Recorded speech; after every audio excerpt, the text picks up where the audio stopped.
talking about women. That's what y'all did.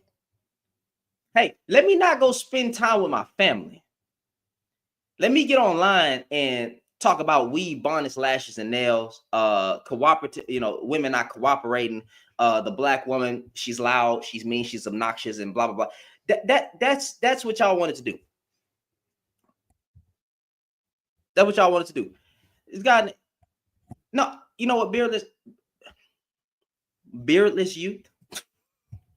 Beardless youth. That's your profile name. That's your profile name, brother. Beardless youth. Let's see what beardless youth has to say. I'm gonna invite you up. You saying so we can't talk about women? I just don't see the point of talking about something you don't like. You niggas never say what you do like. If you don't like something, you usually leave it alone. You don't go, like, if I don't like Xbox, I don't spend online talking about Xbox all day. Who does that? That's stupid. I go for what I like. Idiot. Females, make sure you pick my brother. I'm married. I've already been picked. Actually, I did the picking. So when you sit here and say that, that's it's kind of dumb. You know what? I usually don't do this, Bri, but you know those women who center men, they're pick-me's, right?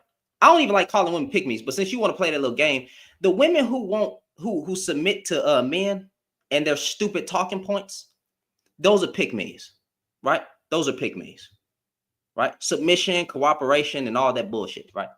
All that BS. Now, half you men don't even deserve cooperation or submission. You don't. You're broke. You're broke. You're broke. I'm talking about, maybe not you personally. I'm talking about as a collective group. You're broke. Shut up, nigga. You ain't a provider. Stop lying. Niggas providing headaches. I'll be right back.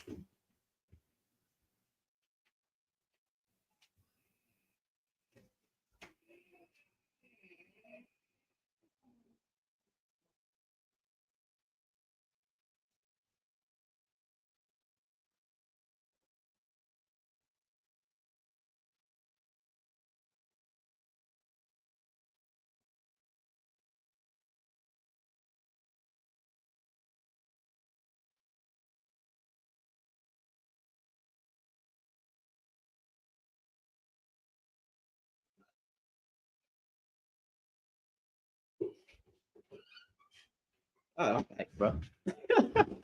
Hey, ruffled feathers. How y'all doing, YouTube? How y'all doing? Now, anyway, what did he say? What you doing as a man? Oh, well, okay. You want to come up and talk to me? What I'm doing as a man?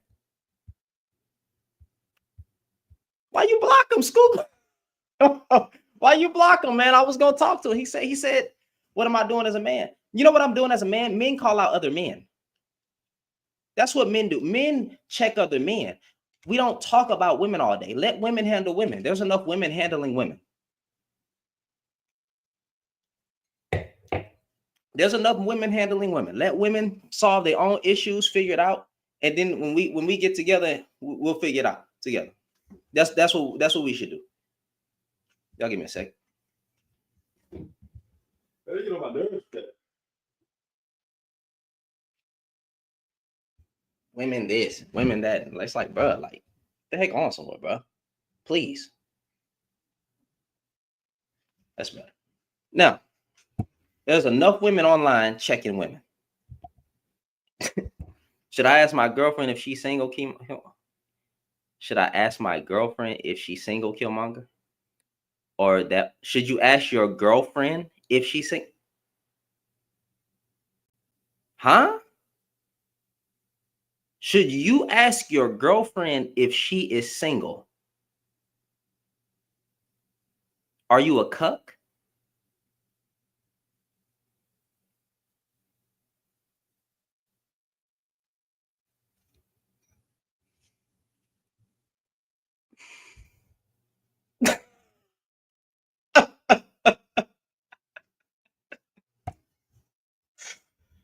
Oh God, where do you niggas come from, bro? Where do you niggas come from? I don't even know what color you are. I hope you're not black. That's not even part of our culture. That's not even part of our culture. I'll leave that alone. Now, what this dude said, bro, every single person on this earth has relationship problems. What does that mean? Yeah, you have relationship problems, right? What does that have to do with talking about women? You know what? That's another problem. Married men be on here talking about women, single women. That's another problem. You're married. Shut up. Go focus on your own wife.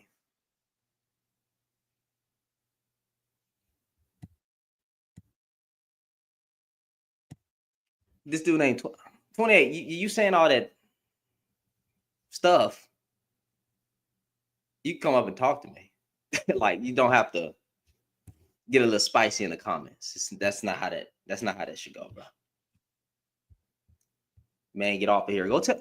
You know what? I will. When the men get off of here, they leave them single women alone, right? And stop talking about women all day. I'll get off too, bro. I'll shut everything down. I'll shut everything down. YouTube, TikTok, everything. I'll shut it all down. I'll shut it all down. When men finally shut the heck up, because remember, it used to be a lot of black men on here that say that they never had a voice. So now that they have a voice in social media, um, they feel like they can say what they couldn't say at first. Well, when maybe their voices should be taken back. First of all, that's not true. Well, maybe their voices should be taken back, and maybe they should go back to being quiet again because they talk too much. So when they shut up, I will throw away my platforms too. How about that? If they can shut up, I promise you, I'll be right behind them. I'll be right behind them. I'll be right behind them, bro. I'll throw away everything, bro. I'll shut down. So women can talk about, who said women can talk about men all day? You see how you just centered women in a man's conversation? You just brought up women in a man's conversation. You want to bring the women get bro. Why y'all be so woman centered, bro? Decenter women, fam. Decenter women. Go focus on your purpose and go focus on your goals in life. Stop worrying. Like, what are we talking about? There are women handling women. What are you talking about? The fuck are you talking about? This is what I'm talking about. Hey, Paulette, how you doing? I'm sorry, I just now saw your message. But what he like? He tried to bring in women in a man's conversation. See, men can't even address men because men get in their little feelings with their panties. Because I don't even know if you niggas wear drawers anymore. I don't. Not trying to be mean. I don't know if y'all have a print anymore. The way y'all be talking online, I don't know if you have a print. Just saying, because the way y'all be acting, you be throwing panties at men who sit around women this and women that and be cash apping men and yeah. No one ever said women should talk about men all day. However, how can I say this? I'm finna make somebody mad. Stop killing them. Then maybe they wouldn't have nothing to talk about all day. Until these crime rates reflect it on both sides, shut up. Women have all the right to talk about men. Stop killing them. Oh, y'all don't like that answer, huh?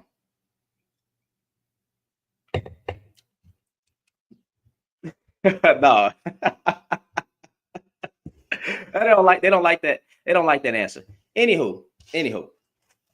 No, women handle women. Men handle men. We come together to figure it out. Women handle women. Men handle men. We come together and figure it out. That's how that should go. But again, bro, we talking about it's Thanksgiving. And you guys were online for Thanksgiving. You're going to be online for Christmas. Talking about women. That's crazy. You ain't talking about the smoked turkey. Do you niggas even cook anymore? Do you take out trash anymore? Alpha. Ray, what I can say is what I can say is that you will see no content of me talking bad about black women. It's never going to happen. There's not a Facebook post, a tweet, a YouTube video, nothing.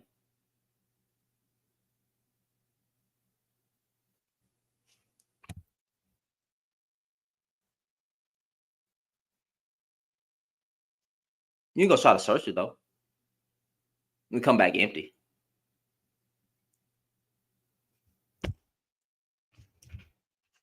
But how you doing, China?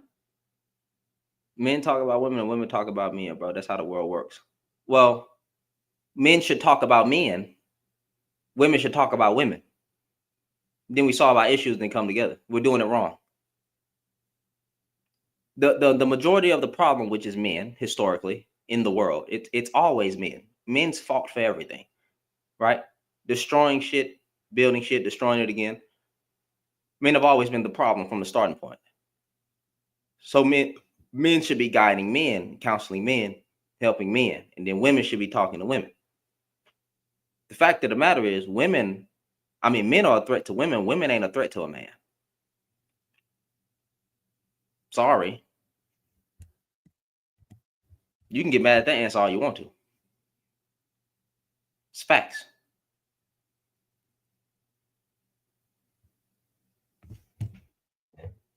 You mad?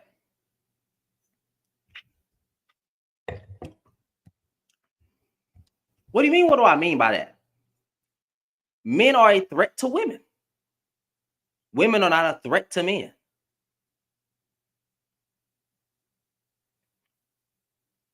Historically, in most cases. I'm not saying she can't be a threat. I'm talking about on a basis level, women are not a threat to a man. Really? That's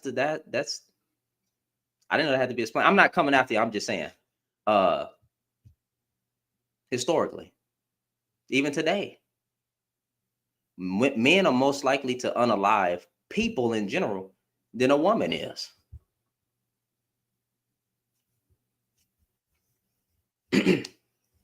Yeah, physically. Women will never be a threat to a man physically.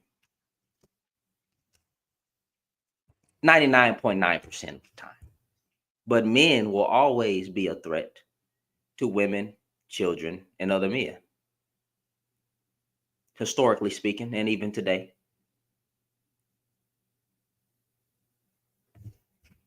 So all this talking about weave, bonnets, lashes, and nails, we need to be talking about being better human beings. Men to men, right? Men to men. But men want to drag women into conversations that don't have, like, just want to drag women into everything. Well, Shannon, what about the women? Okay, there's women that call out women. But Shannon, look at this over here. But it's like, bro, like, men can't even call out men without men getting mad. And then yet they say women are the emotional ones. But if you look at who's really crashing out here, crashing out. So a lot of men operate, I'm gonna say this, and y'all just got to deal with it. It's a lot of men operating in their quote unquote femininity. That's what y'all be saying. Y'all be saying women are emotional and all that stuff, right? Well, it seems like a lot of men are emotional. But what they do say, you're not even talking about a specific person. You just talk. Well, you want to come talk to me? This dude's name is Bread Minded. You're supposed to be out getting bread. Why are you on here if you worried about what kind of, when you say bread minded, right? You talking about bakery? You ain't getting no money, huh? Are you really getting money? You got a bakery? You know what I'm saying? You got croissants. What kind of bread you got, fam?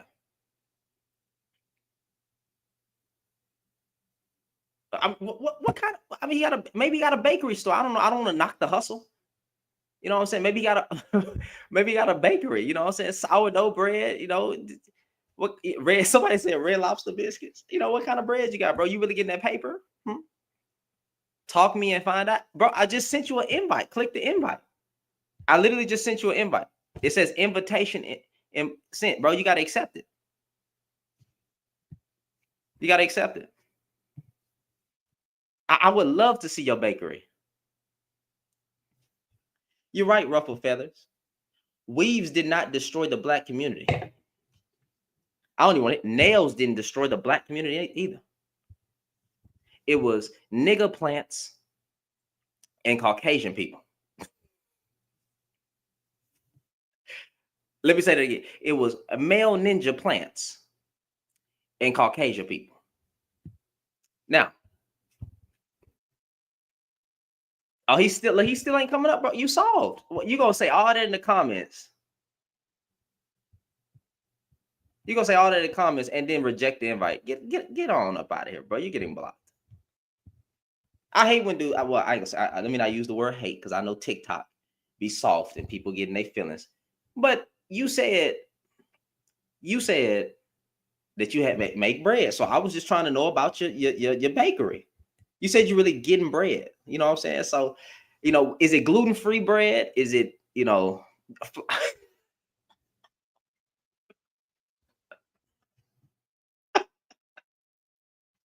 Oh, sorry, Robbie clouded sometimes, man. The point of this live was to say, bro, when y'all had a chance to really, somebody said raw bread. When y'all had a chance to really like be with your people for Thanksgiving, instead of doing that, you were online on TikTok. You were dropping content talking about women. We are not the only community of people with men and women at war. That is not the case. Asian women don't like Asian men. You can hear what they say about their men. Caucasian women don't like Caucasian men. Well, a lot of them don't. And black women have a problem with what their men are doing. So it's this thing is universal. But there's a whole 4B movement in South Korea. What do you mean with the only? They got a whole movement that's literally like getting away from men. Period. What is it? I think I can name all the 4 videos. No dating men, no childbearing, no interracial. No hetero dating. Okay, I just named 3 of them. I don't know what the 4th one is. No dating, no child marriage, no marrying. Oh, no intercourse. No intercourse. Got it. Boom. 4Bs. All 4Bs. That's the 4B movement. So what? You think we got it bad? You think we got it bad, fam? Really? You think we the only community that does this? They got a whole movement, bro, where they have divested from men, period. Point blank, period. They cutting off their hair. They doing everything in their power to make a change to where they have removed themselves, which is a good thing. I think that's a good thing, though. That listen, a lot of the problems that the men were complaining about, it would solve a lot of those problems. Like, you don't want if black women today, well, not black, with women in America would implement that on a wide state basis, right? Be a good thing. It stops a lot. What do men complain about? Children out of wedlock. Hey, well, now you're not getting married and they're not producing. So, all right. The dating market, there will be a removal of women in the dating market. No pointless intercourse. Well, they're not even getting their splash in bed anyway, because apparently some people don't know what they're doing, and some women don't even know know themselves what they're doing, or how to get theirs per se. Now, just saying it will get rid of a lot of things. They cut their hair to look unappealing to men. that's top tier. That is top tier. Yes. What's going on, counselor? So I've been sitting there listening for a good 10 minutes. Mm-hmm. It's not necessarily to debate. I just want more clarity in terms of officially what is your stance? So are you just against men who are trying to help weaker men become stronger to deal with red flags within women? Or what's up? Where are these weaker men? What do you mean where? There is no content. That whole red pill shift is not around anymore. There is not a lot of guidance towards men looking for red flags in women. What it is a whole bunch of rhetoric going around towards specific women, making them look stupid on podcasts, talking bad about single mothers, saying the women is the enemy. That's mostly what the rhetoric has become. Now, a man trying to help out another man on what to look out for, cool. You know, I think most men have to be in their purpose before they should even date, know what they want to do in life before they center a woman. But when you say it like that, that's not really happening anymore, brother.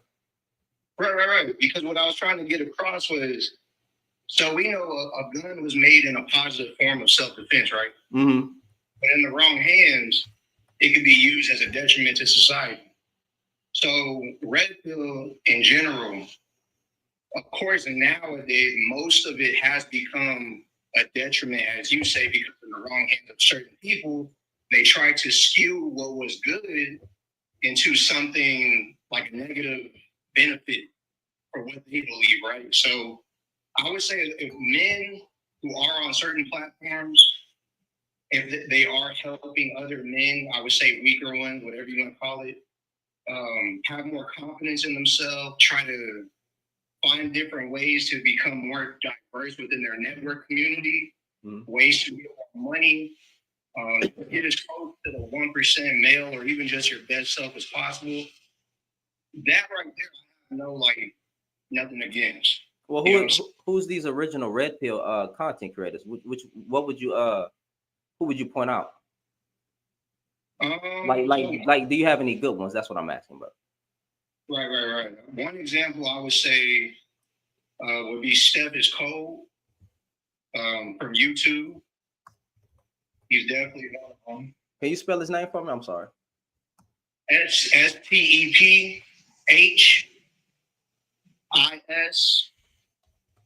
Steph is Cold? All right. Yeah. And so, I mean, I'm already seeing. Well, I'm not gonna judge, but I'm already seeing based on the title of some of these videos that pop up. Some of them could be for clickbait. I understand how it works. So we're both on YouTube. So right. You know, I'm on YouTube. You're on YouTube. I see your channel, by the way. Even by the title, modern women don't like nice guys. That's cap, because you may have a certain different demographic of women that literally go out to exploit men.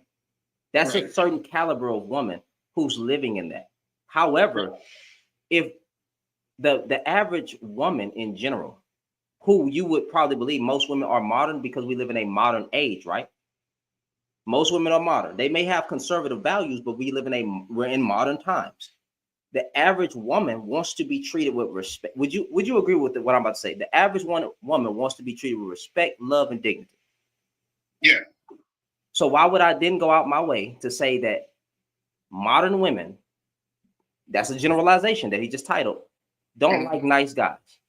And then I'm going to play a video of a woman saying a whole bunch of disparaging or crazy nonsense, and then paint that woman to be the majority of the average woman in America or wherever. I wouldn't do that. That's disingenuous, but I know what's going on. Even by the titling it like that, I don't know if I would really trust him based on the rhetoric in which he's using. Again, I understand how it works. We're both on YouTube, but just from the title of that video. No, I get you. I would say just watch a few of them. Me personally, I didn't even know what none of this was until about 2020. Like, I was already living my life in terms of like probabilities, like to whatever certain things that I see, just don't mess with it. In terms of like categorizing, compartmentalizing certain people on how I want to deal with them. That's what I was doing. And then I heard the Steph is Cold, and you know, list goes on. Kevin Samuels came later. Now I would say, I know you heard these guys right here, Fresh and Fit, right? Trash. Okay, so look, if you really listen to the message, what he's saying to an extent is correct, but how he presents it, and then also what he tells men to do further past the message is incorrect.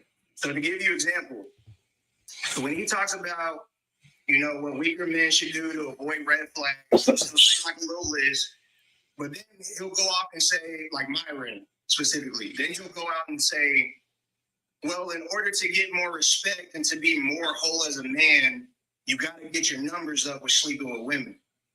When he said stuff like that, I'm just like, bro, what? Like, you was on a good run as far as a list of toxic traits, but you're telling majority of men to purposely manipulate women to sleep with them to get your numbers up to be more respectable. That's like, now you're contradicting like the message as you were saying.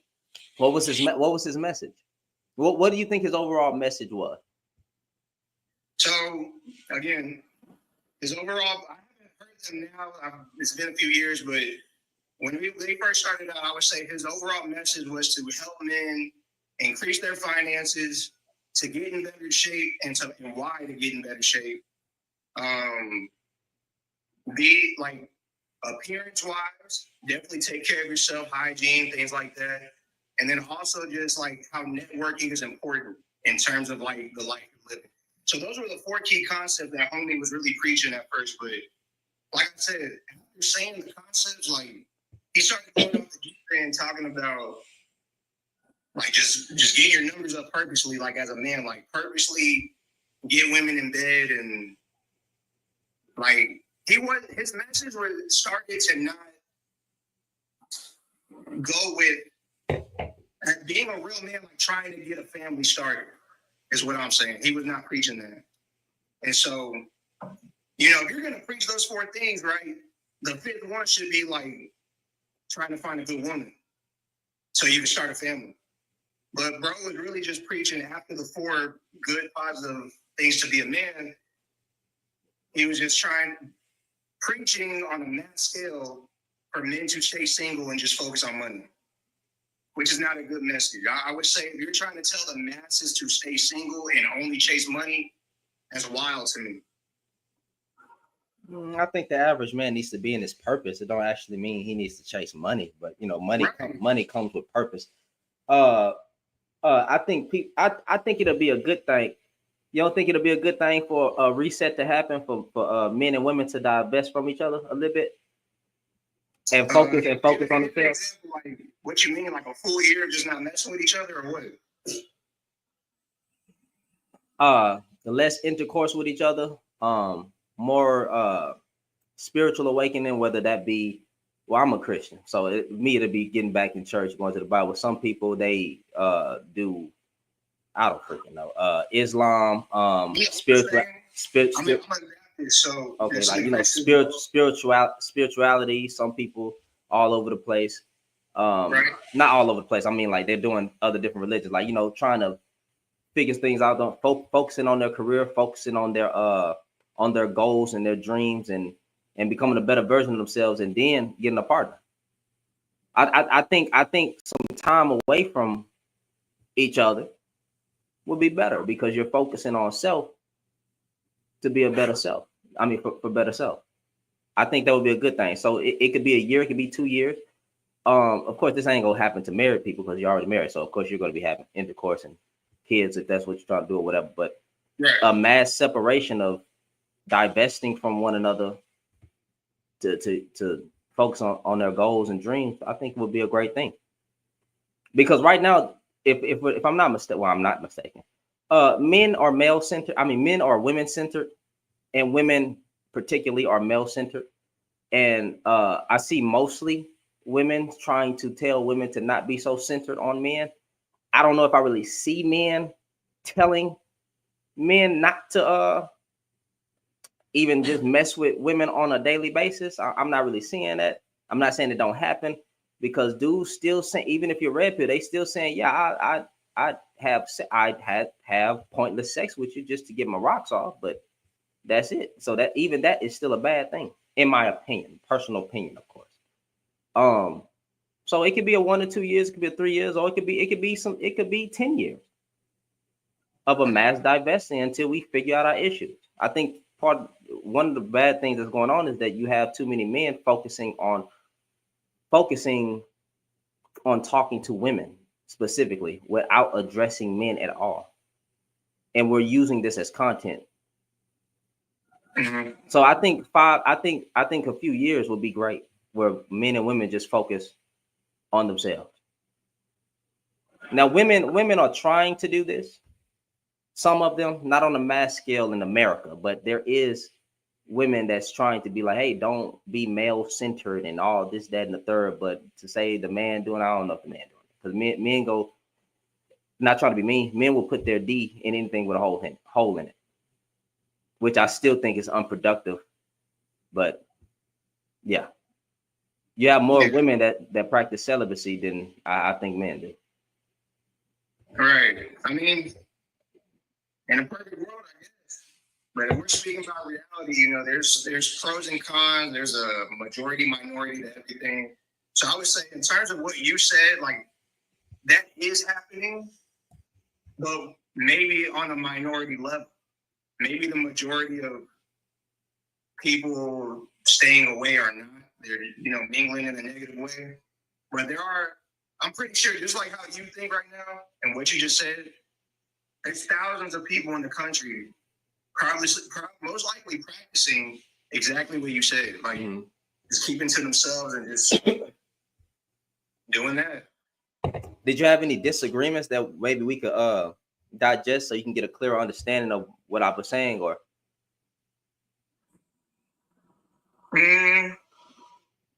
so I don't know, to me it sounded like maybe you were just talking about guys who are taking it too far.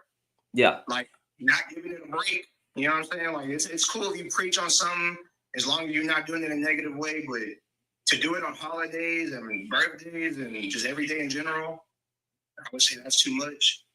well, so like, is that what you're saying? my core message has always been the extreme rhetoric. I went after big name guys. I've even had a conversation with Anton Daniels. That didn't go well. He said to my face that black women have done more harm to black men than any white man. I wasn't ready for that. If I would have I wasn't ready for that, but I'd never heard that was crazy. Yeah, I mean, I've been hearing that lately though. Yeah, see, and it's sad to hear. So like I wasn't ready for that. I'm ready for a lot of things, but I was just trying to have a balanced conversation with the man and talk to him. But whatever, I heard men say a whole bunch of black women are hyenas, just making these mass. He also, Anton, that he said black women are the enemy. He said they are the enemy. I thought the devil was the enemy, but he said black women are the enemy. He said throw out the baby with the bathwater, get a whole new group of women and start the community over. That if that don't sound like genocide, whether or not that comes from a statement that was used back in the day, that still sounds like genocide of women and children. But I digress. Hold on, brother, because I see you on mute, Mike. Give me a second. So I go after these extreme problematic men that say a whole bunch of nonsense on the internet because they take it to the extreme. Making mass generalizations, even putting out threats. Angry man talking about black women were getting black men hung from trees due to pillow talking.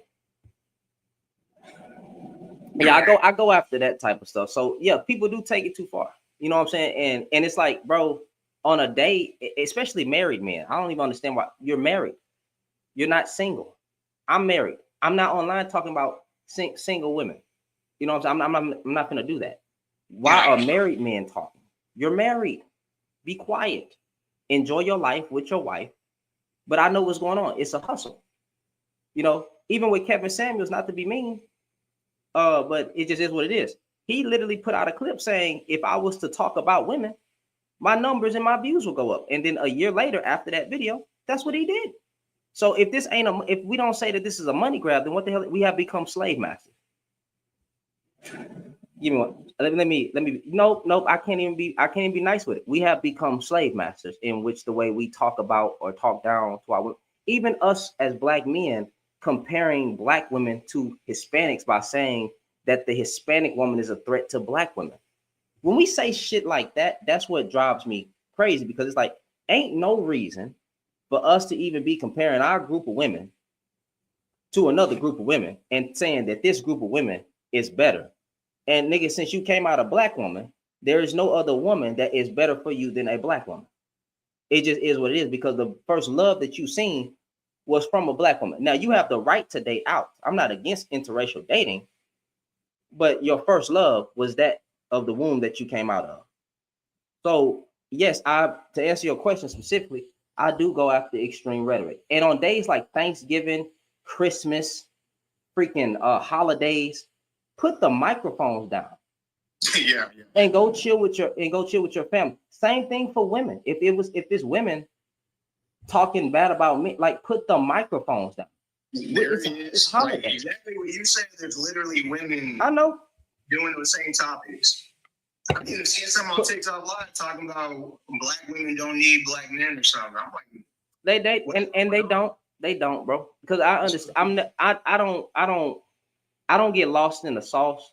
yeah, I don't need a black woman. You don't need a black woman. I want my woman, but my wife don't need me. It's not. It doesn't matter if I'm not needed. You know what I'm saying? I'm still valued because she wants me. Nobody wants to be needed forever. That's just the God on the street. You don't want your kids to lead you forever.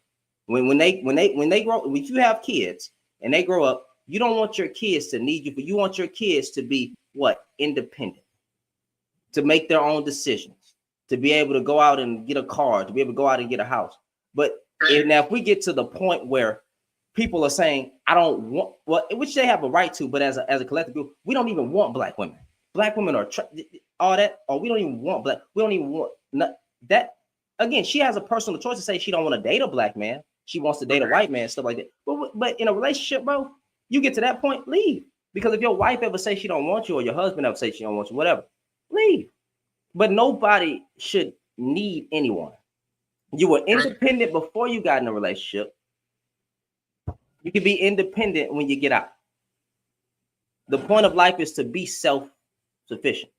But let me see what this guy has to say, and then I'll let you chime back in. Oh, brother, what's your name? Because it's a whole bunch of letters.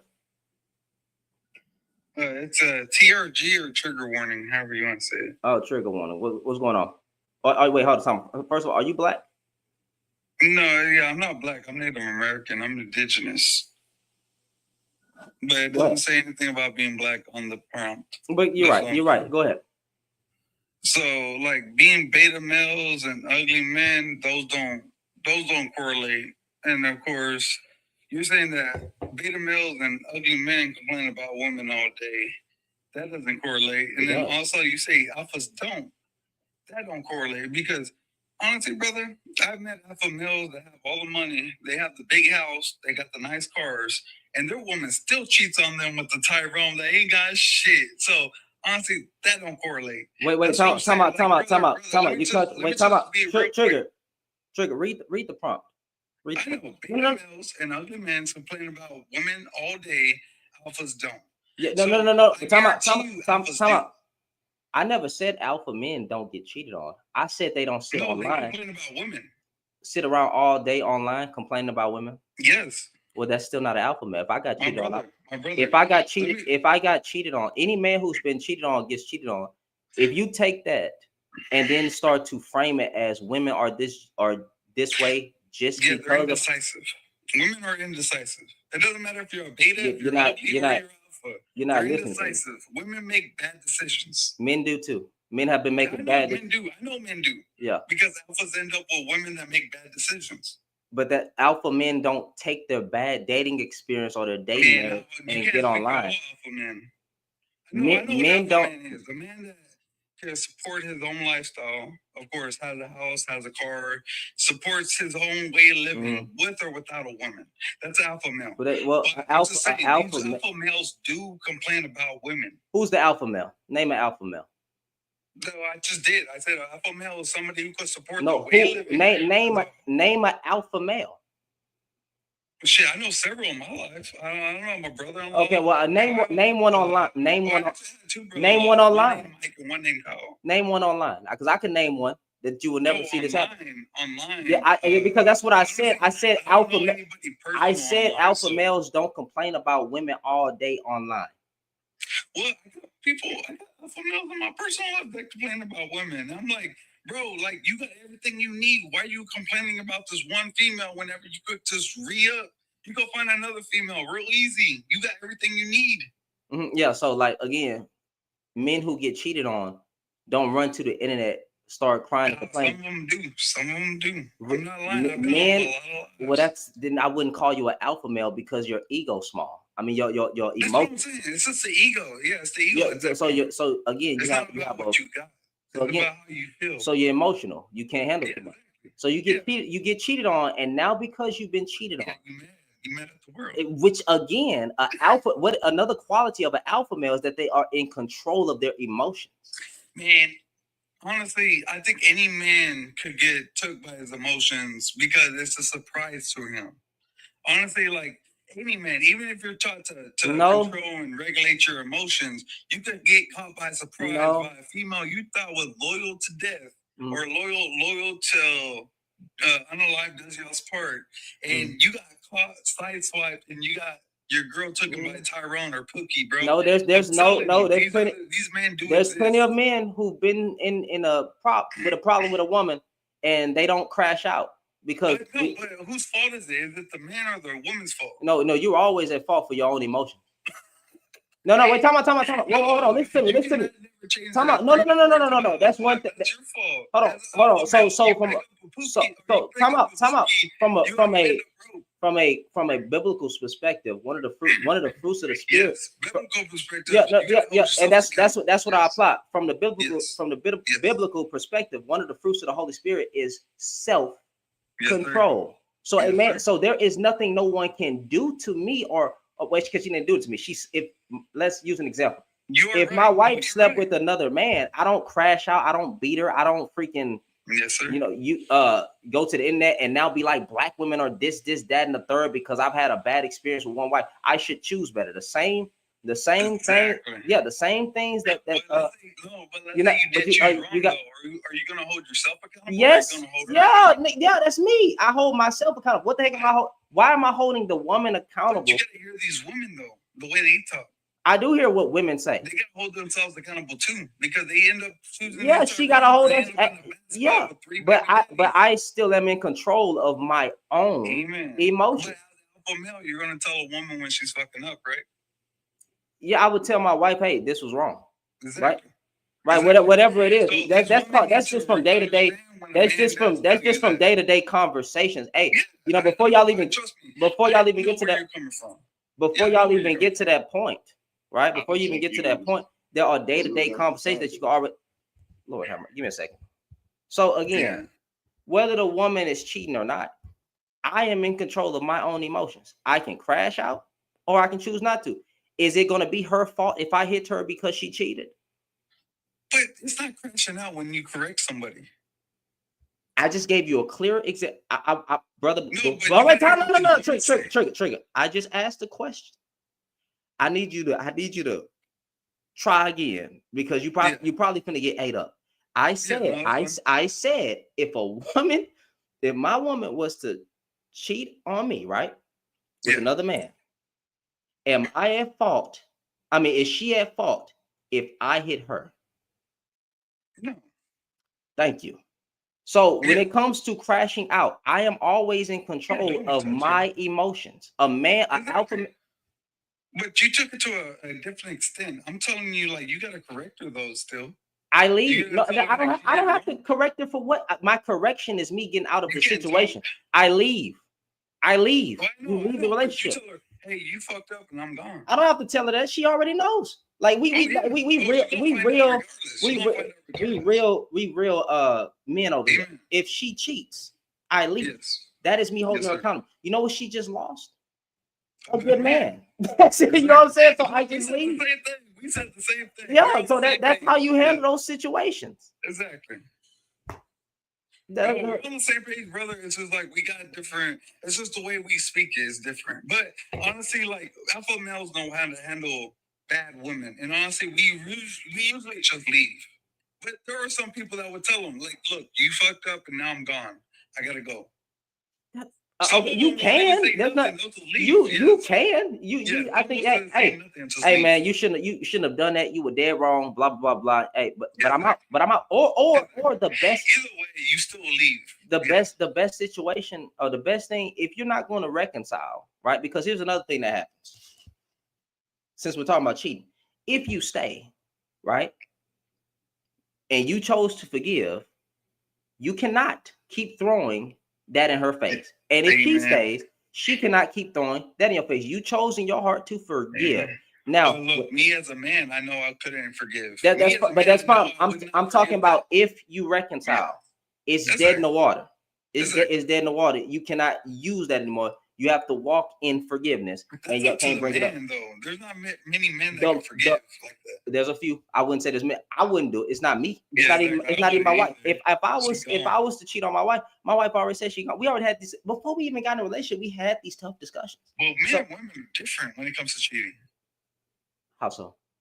Because women will forgive. Women will sacrifice that love and like, well, in that regards. And I know you're a good man, and I'll stick with you. And if this woman knows that the man loves them, and they will take care of them and spend all this money on them and support them regardless if they cheated or not. I think on the opposite side, the woman, if she was supported and she got took care of, and she ended up cheating, that was a betrayal of trust. It's like, I did everything for you, and you went and got your back broke by some other man. You got dominated by some other man. You spent a penny on you. You think sex like is dirty slut? You think sex for women is them getting dominated? Hell yeah. Shit, I dominate every woman I've been with. That's crazy, man. So you don't think it's a you don't think it's a an experience for both man and woman to have? Because it's a different experience. So you believe a woman getting dominated in the bed? Yeah. They always get dominated 100% of the time. All right. They get their back broke. They get that ass smacked. Honestly, women get dominated in the bed at all times. This is why men cannot get over a woman cheating, because they know some other man had their woman frozen up like a pencil, banging that shit out. That's wild. I I wouldn't, it don't hurt. Like, I mean, I'm just saying, like, I would never say that a man is like, that's no, men are dominant. Men are 100% dominant. Damn. So hey, I wish any woman would come up here and say they never got their back broke. They fucking did whatever they had to do. They dominated. Or that was just a different position in bed for the woman. You know what I'm saying? Because it's still an experience, but she may not even be looking at this type of action in bed to be her getting dominated. She won't get it regardless. I don't care if she's looking for what kind of action. I've never thought of that in my lifetime. You see how wrong we have taken sex and perverted it to something is not supposed to be. But we gotta understand that men do control the smecks. No, whenever we're in bed, we control the smecks. Oh, so you ain't never had a woman ride you or anything. No, I had a woman ride me, but it's not wait, time out. So it's not a team. So it's not it's control at all times. I make sure I'm smacking it right. So it's not a mutual benefit for both of y'all to get yours. No, they get mad because I'm not coming fast enough. And they'll be like, "Oh, wow, why don't you come? Am I ugly?" I'm like, "Nah, it's not that you're ugly. I'm enjoying it. I want it to last longer." You know what I mean? But then when I do come, they're like, "Well, I didn't come yet." I'm like, What the fuck do you want? Women don't even know what the fuck they want.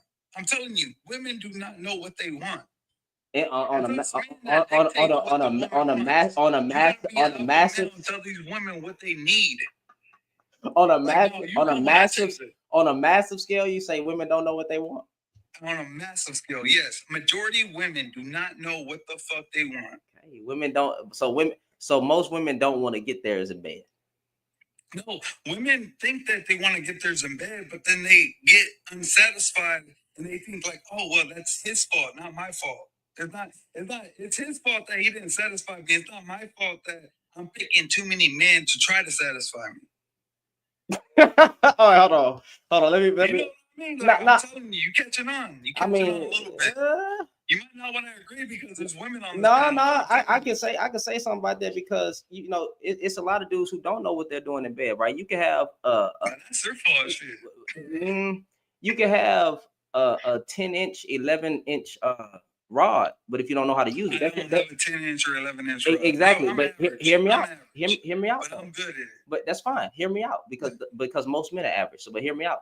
you'll have these dudes that have these big things, right? But don't know how to use it. That's why there's a whole wave of women out there who've actually come forth to be like, them big dudes don't know what they're doing. The average man was getting me right. So this is where women steer other women wrong. It's not men saying, "Oh, you got to look for the bigger rods." It's women saying you got to look for the bigger rods. But then when they get the bigger rods, they understand that's not a real man. There's a whole who's not a real man. The rod does not make the man.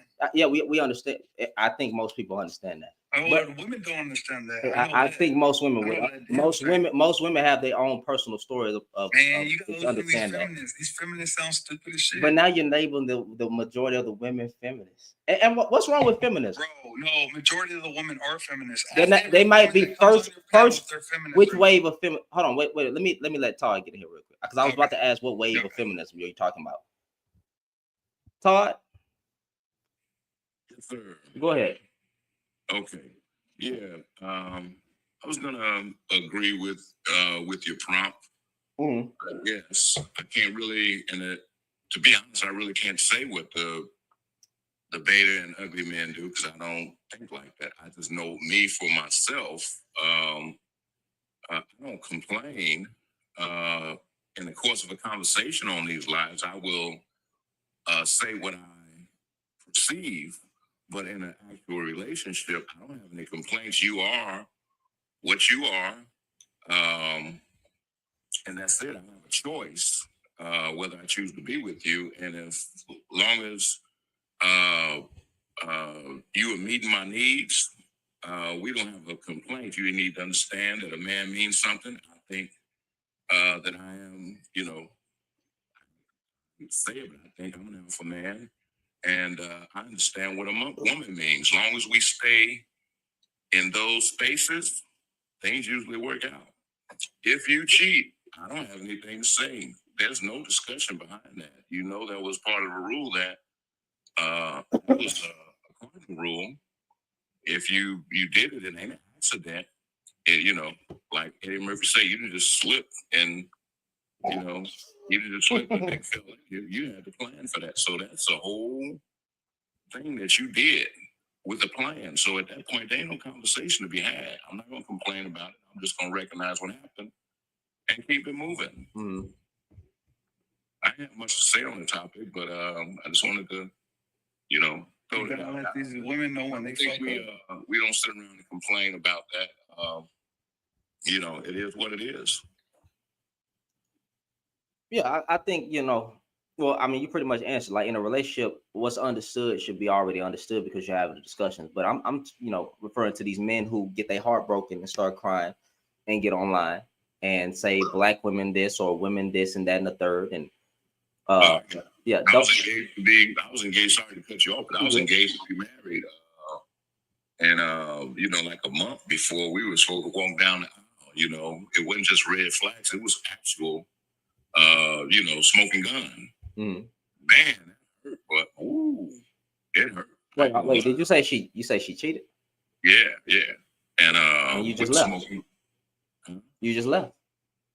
That was it. Yeah, exactly. That was it. And then because we have a primal nature, and the specs was good and all that. And so after that, she we still had contact because she had actually got close with my family. I love her mom and her son and all that. And so we got close. So we had contact, and she was trying to get back, and she went over the top with trying to bring it back to where it was. But in my mind, it just wasn't there. It was just gone. I still love her to this day. But I don't have forgiveness like that because that's I guess that's just one thing. And I heard some ladies in the comments say that women don't forgive, but they do. Yeah. I think most. Well, I ain't gonna say most, but there are a lot of women that will forgive a man. And the other side to that story is that I don't think us men really balance that conversation out, because we know that a lot of these women be forgiving men chance after chance after chance after chance, and then they look at the divorce rates and then they say, see, the woman is the problem. When you start looking at what's going on in these marriages, you'll find abuse.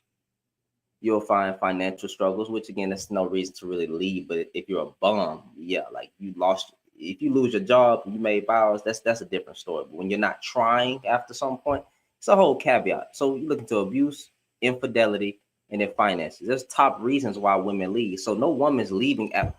I won't say that. A lot of women are not leaving after the first time, and women do forgive a lot and put up with a lot for the sake of sometimes not even for themselves. They thinking about their children. They don't want to break their own household. You know what I'm saying? They don't want to do it. But then after some point, women are human. They not robots. So then they leave. And now we have these major divorces. It's a lot going on in these marriages. And it's I'm not saying it's not wrong on both sides. I'm just saying it's usually based on the marriage counselors and the data that they're finding putting out. A lot of the reason these women are leaving is primarily the man's fault. I'm gonna disagree with that. For the current marriage, all marriages, in my opinion, that are 10 or 15 years old, 10 or 15 years back, because I think there is a mentality of women now that is more, and they say with their chest, strong, independent, don't need no man, I want one. And with that mentality, they have an independent nature, and they feel like they would just walk away. All I have to do is not meet her needs. If she's unhappy, I'm the same man I was, 6 years ago when we got married. But now all of a sudden you are unhappy. And now, because of the fact that you are self-sufficient, you can take care of yourself. You don't have to stay because I'm not taking care of you. You make $100,000 just like I do. You can roll on out.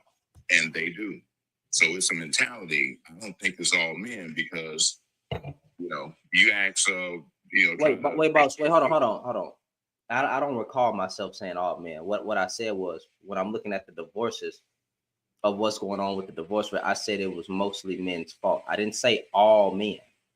I'm saying when you look into I'm not saying all women. I'm just saying that because they have a mentality now that they have an independence. They have an independent, spirit these days, and they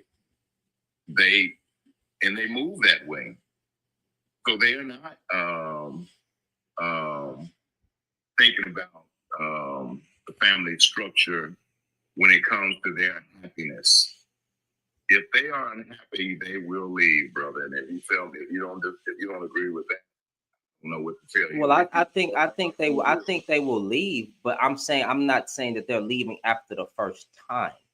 So I don't think the majority of women are just unpacking their bags on the first wrong.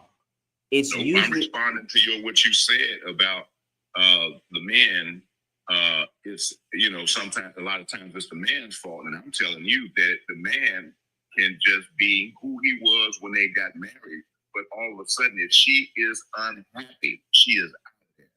Yeah, that's a certain. Okay, so on a percentage of those marriages, we both don't have the numbers for how many women are just leaving because they're unhappy. But when we do go look at why women are leaving, there are certain reasons. One may be financial, one is abuse, one is infidelity. When we start looking into why they're packing, and I'm saying it's not just those women, that percentage of the reasons the women are leaving, they're not leaving after the first time. So it's a buildup. Majority, yeah. So I don't think majority of women in these marriages, on the first thing that happens, want to have a broken family. But it is a consistent thing that keeps happening. It's a buildup. One time, two times, three times, however many times, then they get out of there. Say he gonna change, he don't change. He does the same thing over again. He's not. And then if you look into another reason, a lot of men are not contributing to the house labor. So if you're a 50-50 man, nothing wrong with that. I'm just saying, if you're going 50-50, you can't expect this woman to want to have fiery intercourse with you. You can't expect her to have a home cooked meal every day. And you can't expect her to just take care of the children all by herself. So when you look into the labor being put into a relationship now that they got kids and everything that's going on, majority of women are mostly with the kids, mostly have to do the food, that he's not contributing. There are factors in why the woman is leaving. Now, there are cases, I will concede. I know cases where women said they got bored.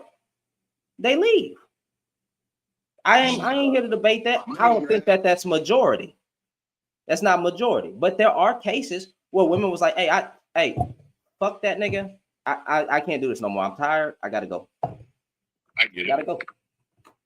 So, I'll concede on that point. Yes, there are cases, but to then tie that into the majority of reasons why, I don't think that's gonna the number's not gonna play out. That's not even gonna be close. But Secret, you about to say something? I'm saying a lot of it is being treated as like a money hustle as well. I don't know the percentages on that, but there's been a lot of divorces of, people being together for like a year or two, and then when they get divorced, all the men's stuff gets taken in terms of like financial and things like that. So I don't know if it's mainly out of that than a man does. So again, I think there needs to be a redamping of the system, but let me explain this clear and carefully.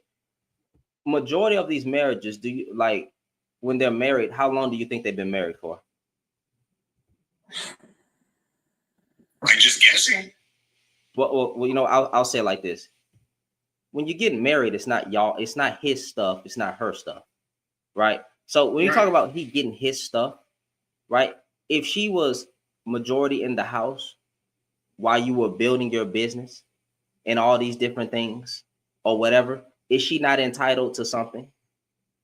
Because she's there. To 80% of your things? I wouldn't say whatever. Well, we got to factor in two different things. This court system was made by men, for men, to benefit men. So if the judge signs off on whatever, if they sign off, whatever they sign off, that's the agreement. 80%, I don't know, it's whatever they sign off on. Now, if they've been together for 15, 20 years, it's not his stuff, it's theirs. Now, if you're a rich man who gets in a relationship with a woman, you need to do your due diligence to, I don't know, sign a freaking prenup. Right. I don't need to sign a prenup. I chose better. You know what I'm saying? And I'm not no six-figure major god dang balling like it's no tomorrow type Negro. But if me and my wife was to get divorced and I had, I don't know, thousands and thousands upon millions of dollars freaking to my name, she is entitled to half of what we got because she was here with it. But it depends on every different circumstance. Now, there are athletes that were smart, and I know that some women were trying to finesse them, but his shit was in his mama's name, so they couldn't get anything, right?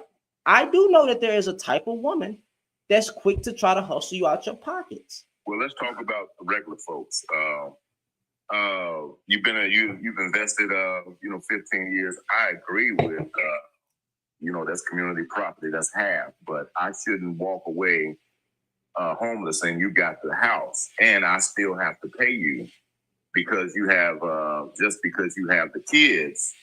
I think it should be 50-50 all the way. So that means okay, we worked on the house together, there's kids involved, so I have to pay child support.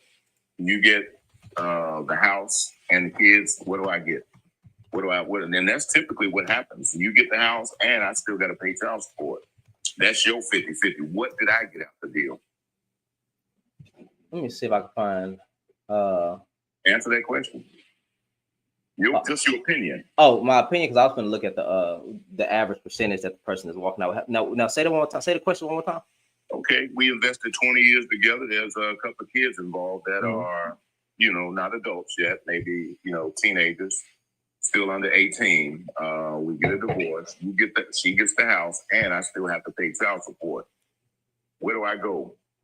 I didn't put my 20 years into this. This is Depending on how much y'all saved up, I don't know where you go. You're gonna have to get you an apartment. But now let's talk about that child support thing, though, right? Like, so are we talking about child support, right? No, we're talking about there's a marriage. Okay, if there's a marriage and there's no kids involved, okay, that's cool. 50-50. We can't agree on who gets the house. If there's still a mortgage on it, if it is, we just, okay, I'll buy you out. We walk away. Or if the house is paid for, we sell it and split it down the middle, whatever. Split it down the middle. But the case where there's kids involved and they may be 15, 17, I got to pay child support for 2 kids, and the judge is going to give you that house because in his mind it's better for the kids. And at that point, what do I do? Not necessarily. I don't know what percentage of, when I look into how many men are fighting for custody of their children, I don't even know if men are asking for full custody of the children when it comes out to these divorce rates. But I know on regular cases, when the man fights for custody of his children, whether it's outside of a marriage, he wins 90% of the time. Now, I said when the man fights. So we have a problem. I thought I can get is every other weekend and a day a week. I said when a man fight, in the statistics, when you look at him, 90% of the time when the man fights, he does get full custody. So you might be the one that didn't get it. I'm not trying to shame your story. I'm just saying when you look at it, 90% of the time they win. The man, when he wants full custody and when he fights for it, when he shows up at the I disagree, but go ahead. Well, that was the studies. That's not me, but again, it all depends on the situation. I don't know what you get, but you have to start over. I'm not trying to be mean or anything. I'm just saying you have to start over. I've seen it and I've lived through it, so I know, and that is. But why is paying child support a problem? I never said it was. I know you didn't, so I'm not trying to frame it that way. But when I'm looking at the 50% that you have to pay child support for these 2 years, that shouldn't be a problem, should it? It shouldn't be, and it shouldn't be. But why gifting her a house that we both contributed to just because she has full custody? Is this your personal situation? Kind of. Okay. So in this situation, now if she getting 67%, I see it as that's only right. Oh. Only because she has the kids majority of custody. Okay, the kids leave at 18. Now she got this house that we both contributed to equally. Mm-hmm. So she got the whole house. You say you in the divorce you gave her the house? I didn't gift it to her. I didn't gift it to her. But you had used gifted a few seconds ago. You said I gifted her. The judge gifted it to her. He said it's in the best interest of the children. But it was though. Okay. If she has custody of the children, the kid's gone now. Well, I mean that's how they settled it after divorce. Have you tried? I don't want to get into your personal. I don't want to do all that. Yeah, I don't want to do that. That's a scenario. I just wanted to get your opinion, but that's what's happening. And that's why, and just keep it real, bro. You know that the majority of the women have the children. Are you saying that men are just not fighting for their children for custody, or most men or the system set up to in favor of the women, just like the child. The system was in favor, but the system was in favor of men. Men created, and I can explain why. Because who has more freedom when the kids are with the other part? If women mostly have the kids, who has more freedom to do whatever they want to do whenever they want to do it? Explain. Say that again. If the woman has the children throughout these divorces and these cases, who has more freedom to do whatever they want whenever they want to do it? I'm not sure how to answer that. The men, because the men don't have to beat up for the child, because the woman has the kids and she's mostly in full custody. So it was set up for men. Okay, I get that point. Okay, but when you said men just don't fight for them. Okay, I got you. I didn't say that. But when you look at the numbers, a lot of men are not fighting for the kids. They're not showing up. Okay, I know you know about the outcry in our community. He don't take care of his kids. I try to get him to come to birthdays. He's avoiding child support. Are you telling me that outcry is smaller than men fighting for their kids, bro? No. I think. All right, but then hold on, but then, brother, hold on. If the outcry of women wanting their fathers in the house with the, or not in the house, want the men to take care of their kids, if that outcry is louder, and I say most men are not fighting for their kids, I'm not discounting the ones that do, but if I say most men are not fighting to be in their child's life or fighting for custody of their kids, wouldn't that have just validated what I'm saying? Without getting our feelings involved into the person, wouldn't that validate what I just said? Yeah, it would. I'm gonna agree with that. Well, then I think it's fair to say that most men are not fighting for full custody of their kids. Yeah, and I can't really speak on it because I don't know statistics like that. I just don't know. So, and I don't, I try not to talk about things that I don't feel I know what I'm talking about. So I don't know those statistics. I can only, speak about my situation. Yeah, and I do believe, and I know, based on personal experience plus friends, family members, and co-workers. I work with thousands of men yearly, and a lot of those men have been going through divorce or have lost their children just because the woman has a problem or some resentments or whatever, they broke up, and now these kids are pawns. And that happens a lot, brother. I don't know, and I am going to stand on that and say that with my chest. That happens a lot. But I wasn't trying to. I know. Even if they go fight for the kids, you typically, they have, especially if they get any type of assistance or anything, they have two, a couple of attorneys plus DSS in court with them. And so it's not a fair fight, brother. It's not a fair fight. But it was the fight. I get it. Oh, well, that's what I'm saying. I'm not up here to discredit. I'm sorry. The men who are trying to do everything in their power to fight for their kids. But if that's the minority, I can't focus on a. I don't want to get off the topic. I don't know how we got on that, but yeah, I get you though, but it does. But conversation. Yeah, but I appreciate you coming up though. Yeah. Hey man, you have a good night. Yeah, I gotta roll out anyway. All right, brother. I'm gonna follow you. I don't know if I'm following you or not, but I'll follow you. Yeah, I'm following you back, brother. I got you. All right, man. Take care, bro. You too. We're gonna let Breezy talk, but see, Greasy, you want to hop in real quick. Go ahead. I was gonna say, outside of all the kid stuff that he was talking about, what did you think, or how it should be settled if two people with no kids do divorce? You think it should be 50-50 when they divorce, or I think it should be. I think it should be split down the middle, depending on how long they've been married. Like if they got divorced in like 2 years or something, again, maybe it should be a little bit of maybe some, maybe some figuring that out. But if she put in years and years, if she put in 10 years of her time and her effort, whatever she should get half. If she was with you, if she was building your business, if most men blow up when they are married. Most men behind a financially stable man is usually a woman. So most men reach their peak of finances when they are with a woman, because the woman is financing a lot of his financial gain with her income, so he can build his business, and she's right there.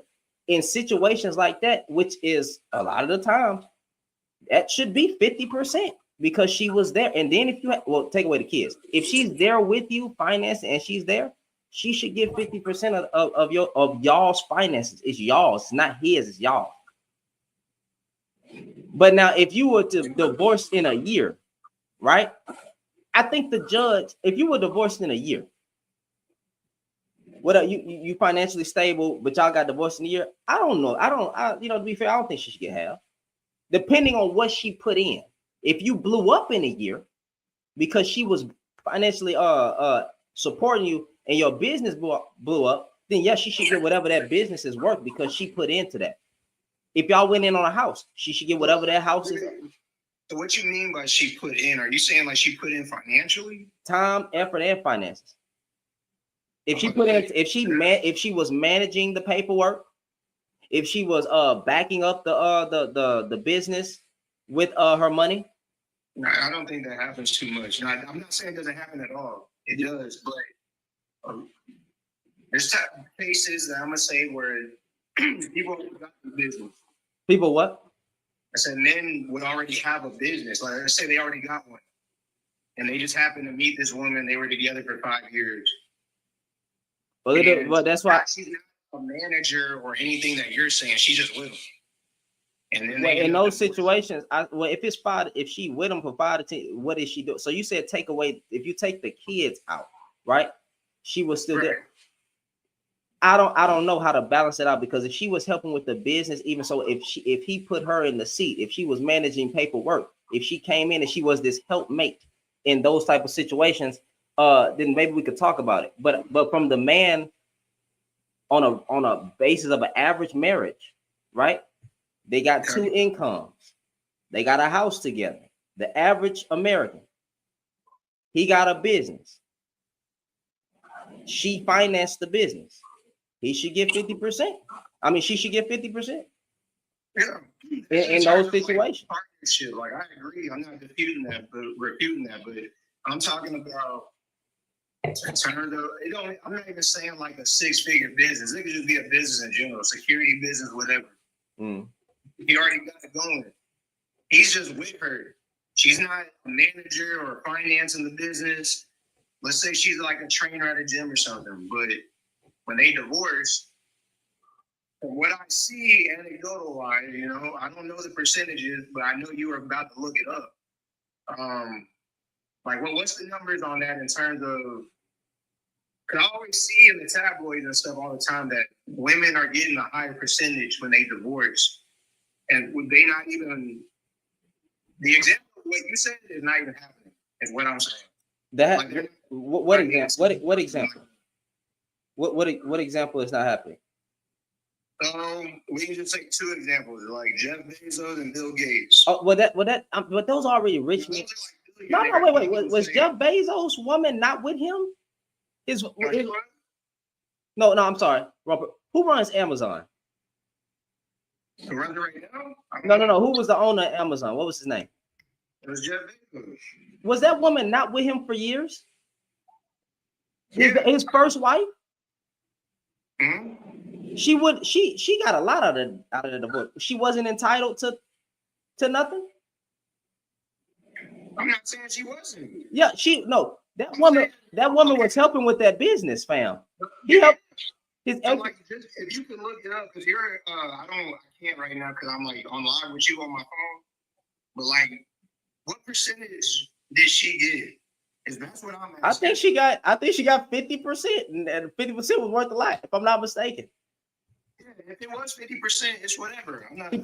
She probably got more, but she was entitled to even more than that, because from the very beginning of their relationship, when he started off in the garage, right? Mm-hmm. And they were just they had 3 vans, and then they became multi-billionaire. She was there from the literal beginning of everything. So she, in that situation, she was entitled to, if I'm not mistaken, 60. But on a fair bone, I don't know if she was from the beginning. She was. But I'm saying she literally was. She was there from the beginning of that relationship, bro. Mm-hmm. Yeah, she was there. They were married. She was there from the beginning, bro. Which is why she deserved as much as she got. And then, and I think they have kids. I might be wrong, but again, she definitely deserved that 50%. She was there, bro. Well, let's see what Breezy.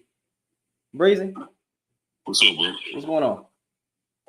Now, I guess I'm coming in kind of late, but just piggybacking off of what old boy was talking about and what you was just agreeing with.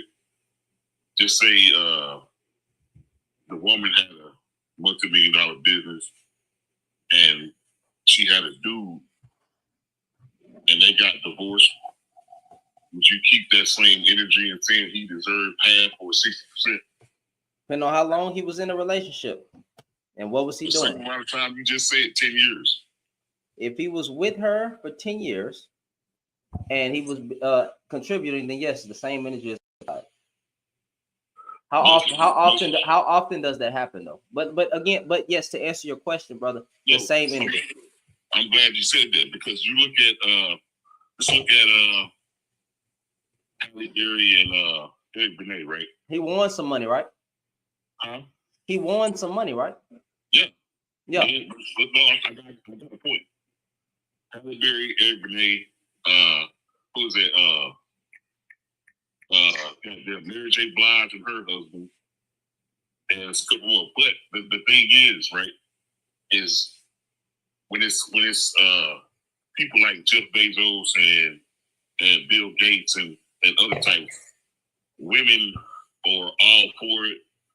They girls get the bag and all this, but then roles reverse, right? When Halle Berry divorced Eric Benet because she had more money, she had to pay him. When Mary J. Blige divorced her husband, she had to pay him. Now everybody calling him a deadbeat because they taking money from a female, but it should be the same energy because it goes both ways, right? I think it should be the same energy. But that's when the point is, women don't feel that way though. Men don't feel that way either. Men don't feel like I see what you're saying, but men don't never feel like women should get entitled to anything. So like it's the same energy gonna be said. You're gonna see men complain. You're gonna see the women complain. This is what it is. So I'm not going. What you saying? If you read your prompt, it don't say men complain and women complain. Yeah, beta males complain about women, and beta males and ugly men complain about women all day long. That's my prompt. So there could also be a prompt that says ugly women complain about men all day long. It could if a man wanted to do that. That's fine. It's like, bro. It's like, and I'm not even hating, talking shit or nothing, bro. But like you, public offender, and it's like a couple more guys. All they do is like think of ways to shit on men dating, bro. Like y'all get on here and get these lives, and like your base is just like it's all women. So all your prompts cater to like talking shit about men, and women love that shit, bro. It's basically like I said the other day. The most profitable, one of the most profitable things in 2024 is telling women what they want to hear, bro. Bullshit, because when Kevin Samuels was dog, when Kevin Samuels was the biggest way to ever blow up as a Sambo black man would be to put your foot. He said he did or not. The biggest way to blow up is to keep your foot on black women's neck. As you can be a right-wing conservative or extreme conservative, talk bad about black women, and I guarantee the money is going to come in. Yeah, it's not ever going to be the same. Tony Gaskins does not talk bad about men all day. He talks directly to women. And he talks to men, but he talks directly to women about what's going on. But he does it in such a mature manner that women can receive the message. So it's not pandering, or it's not him dogging women out, and the nigga just entertaining. But what you have men on the other side, such as the Anton Daniels, the Angry Man, and Brandon Tatum. As if I talk bad about black women and call their hair a fucking horsetail, nigga, I'm gonna get paid by niggas throwing money at me in their panties. And the man's panties. That's how I'm gonna get paid. They're gonna be throwing their panties. I didn't bring up race And look, I just said women. Period. Well, I was bringing it back to black. So if we take black out of it, If I talk about women all day, I'm going to get paid. I'm going to be rich tomorrow. Not really, bro. Yes, if I was, are you serious? I don't know if you know who public offender is, right? Yeah. But if you go into public offender's live, his prompts vary or kind of similar to yours, right? Well, I got a question. What does public YouTube or TikTok bio say? What does it say? I never read it. His thing says well, on YouTube it says a page dedicated to tearing down misogyny and the patriarchy.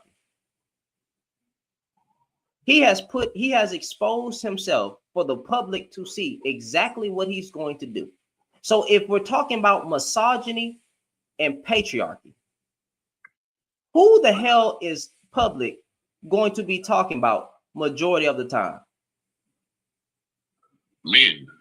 Exactly. But it's out there in the open. He's not hiding it. So would you say the patriarchy and misogyny has been harmful to everybody, not just women and men? Yeah. I mean, well, everybody. That's women, men, and children, but everybody.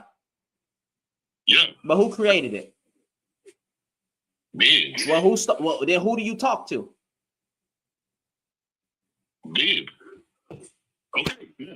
I agree with everything you just said. Mm-hmm. Right. But here's the thing, right? Basically, when you go and you try to have a discussion with this dude, even if you make valid points, it's basically like women are never wrong. They never held accountable. And when you bring up something that is wrong or something like things that women perpetuate or whatever, he really don't give a shit. But he always brings it back around to it's the men's fault. Shit, is it? I'm trying to give me an example. Because I've heard many of times where men actually made good points and probably be like, okay, I concede to this. I give you that. And he constantly. I ain't never heard that dude concede to that. I have, because I've actually held panels with him and talked to him, and we be in the DMs with each other. So I'll go in his lives and I actually hear him say plenty of times on those panels that when a man brings, so he say, I'll even give you that point. I concede to it. Right? He has conceded 2 points. So it depends on, give me an example. An example of how he's not conceding to any points or he just up there dogging men. I wouldn't say it's not the fact that he's conceded to points, bro. It's just the fact that, like, okay, he got his Cash App set up, right? In the as I'm sure most people do. I got mine up here too. Exactly. Yeah. So then when like women are literally like just say like right now, me and you having a discussion, right? Uh-huh. If the people in the comments don't like what I'm saying, they can pay him to drop me. But that's who he's not the first to do that. So here's I don't know who came up with it. Yeah, so here's what happens with that. It's a platform, right? I'm not even saying that you should do it or you shouldn't do it. But if people want to support your platform for what you got going on, then that's what they're gonna do. I see the gurus. I've seen other black men on that side where they pay $50 to drop. Matter of fact, Saint Franklin. I don't want to say his name wrong, but Franklin Saint or Saint Franklin. Y'all know the guy who always having these very different lives. Nothing bad about him. So don't go back and say I said nothing about him, because I actually talked to him. I'm just saying he does the same thing where they pay $5 to drop. So it's like if they pay to drop you, and I won't call him a friend, but we'll say associate. Who knows what happens in the future? But I got a dude named Saw, SAW. I don't know his actual. Well, I do know his actual. I don't want to say his actual name. Saw. He be on the panels with him, and they pay $5 to drop. Or pay $100. I'm sorry, they pay $100 to drop rap. That's crazy. They pay $100 to drop. So and he has women and men over there. So if the niggas want to throw money at you, then oh well. I don't know what I don't have a way about that. I mean, shoot, I should start doing that. To me, bro, that just shows how, and I guess you can go for men and women. That just shows how gullible some people are, bro. Because there's no way I'm gonna do that type of shit. You about to do what? Like, but let me tell you something. If you make content on YouTube, right? Whether or not you know, people can send super chats, people can send super stickers, but you know who pays you directly though? Also, the platform for ad revenue. So even if there is nobody that's not getting paid. Like if you establish, you're going to get paid for the content that you drop. Now, me, I'm trying to hold my integrity and not go stupid, because I could make men hate me so bad that I just get up here and because it's always a nigga saying something stupid. I can get paid off these dudes, but I'm actually trying to have integrity while doing it. I'm not saying that they don't have integrity. I just haven't reached that point yet. But who knows? It might happen. I'll be like, man, $75 to drop this nigga. But hey, again, people do that. This is a platform. TikTok allows people to pay people, that people can send gifts. It is what it is. It's not so people who benefit from doing it, then they just benefit from doing it. Are you saying they shouldn't be paid for doing it? No, I'm just telling what I'm saying, bro. This is the thing, bro. It's when you scroll on, when I scroll on TikTok, bro. I know there's an algorithm or whatever, so you like wherever you interact with, that's basically what you see on your feed or whatever. But it's like I scroll, and then like when I see lives, and they have like the prompt where it says something like, "What can we do to fix the Black community?" Yeah. Right. And I see those a lot, and I go in and interact and all that. And there's not a lot of people in there, right? But then you scroll again, and then there's somebody with, "Oh man, they shit, and they need the blah blah blah." You go in there, there's hundreds of people in there, right? So this one thing, like when I see stuff like when Public does the prompts that he does, like, bro, it's not the fact that you keep shitting on men. Well, it kind of is the fact that you keep shitting on men, but bro, when are you going to have a prompt to where you're trying to bring everybody together instead of just shitting on one demographic? Is what I'm saying. I can answer the question. He's going to bring women together. I mean, men and women together when he believes men do better. That's the God honest truth. So until he feels like men are trying to improve on their day-to-day lives, they're trying to get rid of misogyny, they're addressing the patriarchy. Until he sees that, then he's going to keep having prompts talking to and about men and how shitty we are. So I'm not going to I don't have a problem with that. See, Public has exposed himself in the open for what he's doing. If I go if he says he's anti-red pill, who made the red pill? Men made the red pill. If he on YouTube and he says a page dedicated to tearing down misogyny and patriarchy, well, then a man understanding those two terms should understand this is mostly going to be a page dedicated to calling out men and what they do. I don't have a problem with that. I kind of agree with what he's doing. I don't have a problem with what he's doing because I don't think there's no problem there. If you're trying to tear down and get men to unpack, then what do I have to say? I mean, and then again, what I find funny is that anybody can go up there and talk to him. He runs the fade with everyone. You know, he'll have a conversation with you.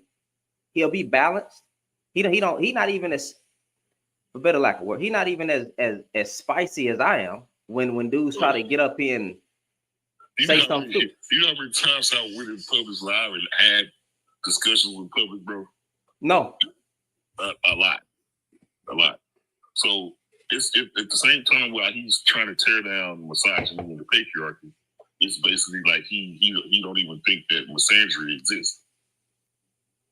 You know what I'm saying? Misandry exists because of what? Here we go again. Wait, time out. Wait, whoa, time out. See, this what I'm saying. I listen to what's being said. Here we go. Now watch this, right? Watch this. Okay. Now if we take it back, right? If we take it back. Okay. Like if we take it back, when the patriarchy started, who besides the white T men, who was benefiting from the patriarchy? Black men. So black men benefited from the patriarchy more than white women. Yes. Are you serious? Yeah, because black men could vote before white women in a patriarchal society. So like black men. Wait, time out. Hold on. Wait. How old are you? I'm 44. I'm 28. Are you really about to sit here? Wait, are you really about to sit here and tell me? Bro, wait, time out.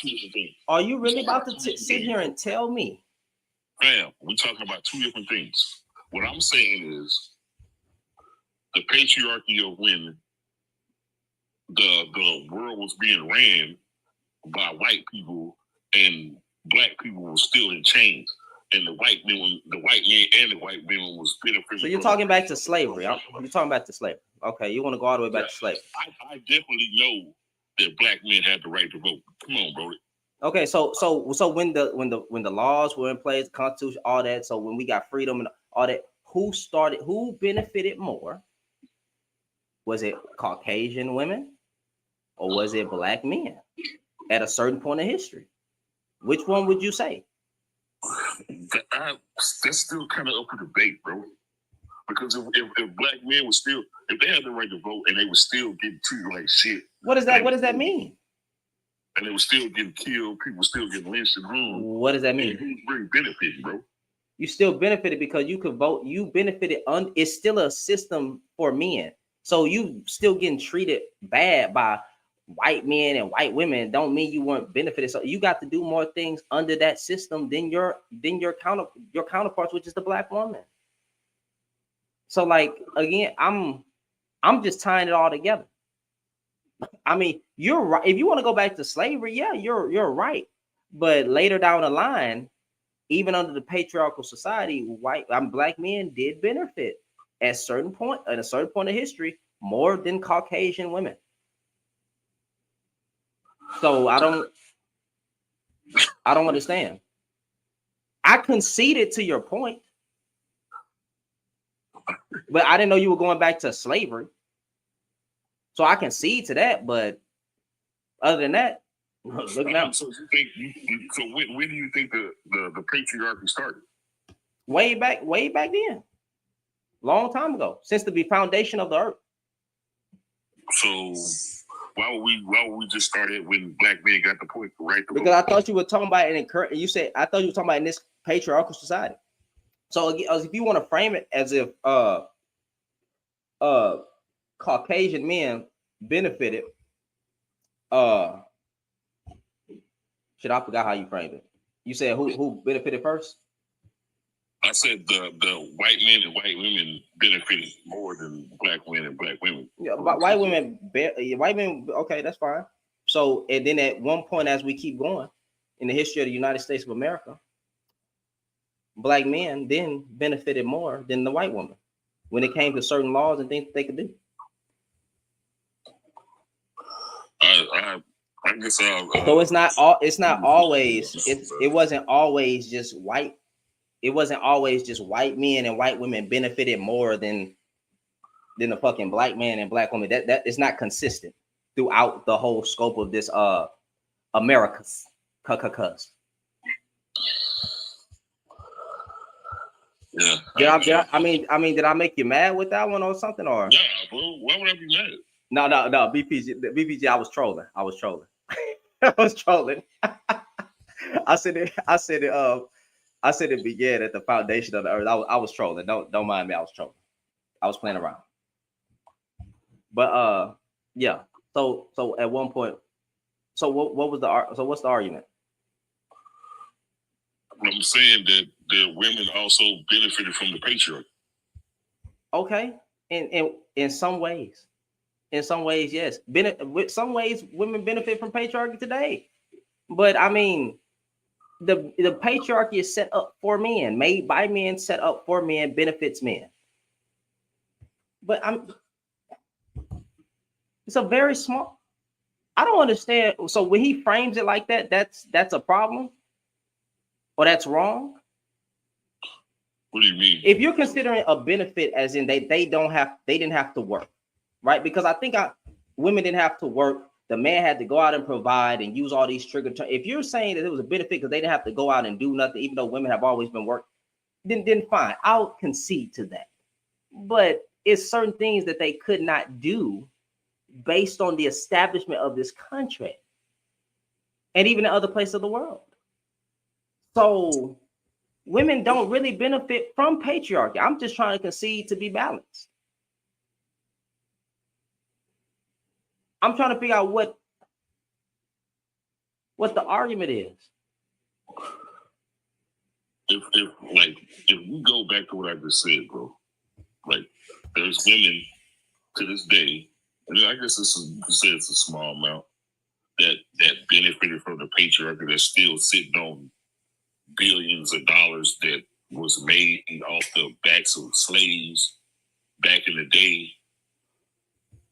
And all that money got passed down generation to generation to generation. And yeah, they still benefit from that. We all know that.